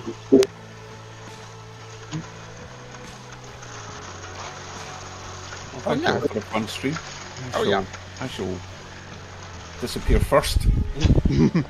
And I'll speak to you guys Oh. later, okay? Before Yep. you go, Dave, Yeah. you guys want to get together and do a stream where everybody's got their layouts going and all that? You know, I'm very much up for that. You know, I'll have my camera facing the other way and that. And, you know, Joe, you know, just let me know what's going on. And Well, as far as I know, we're still good for 6 p.m. next Sunday. So as long 6 as p.m. as long Yeah. as yeah, Mountain Time. Yeah. Well, So yeah. it's that would be 8 Eastern. Okay, yeah. Very And, good. I'll teach you how to use OBS properly so you can schedule your stream.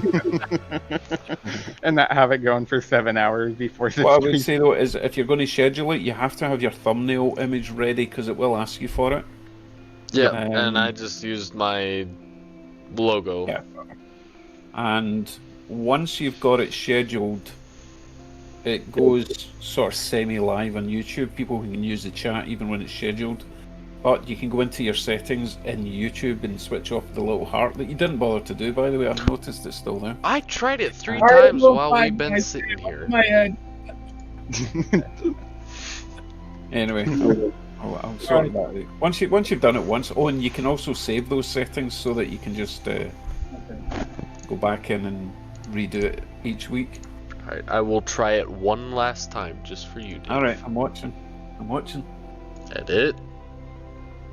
Did you hit save? It's loading. Edit. Customization. Yep. Live reactions is unchecked. Check it. Uncheck it. No, don't check it. Uncheck it. Save. Okay. Probably have to hit refresh in this. Let's see if it works.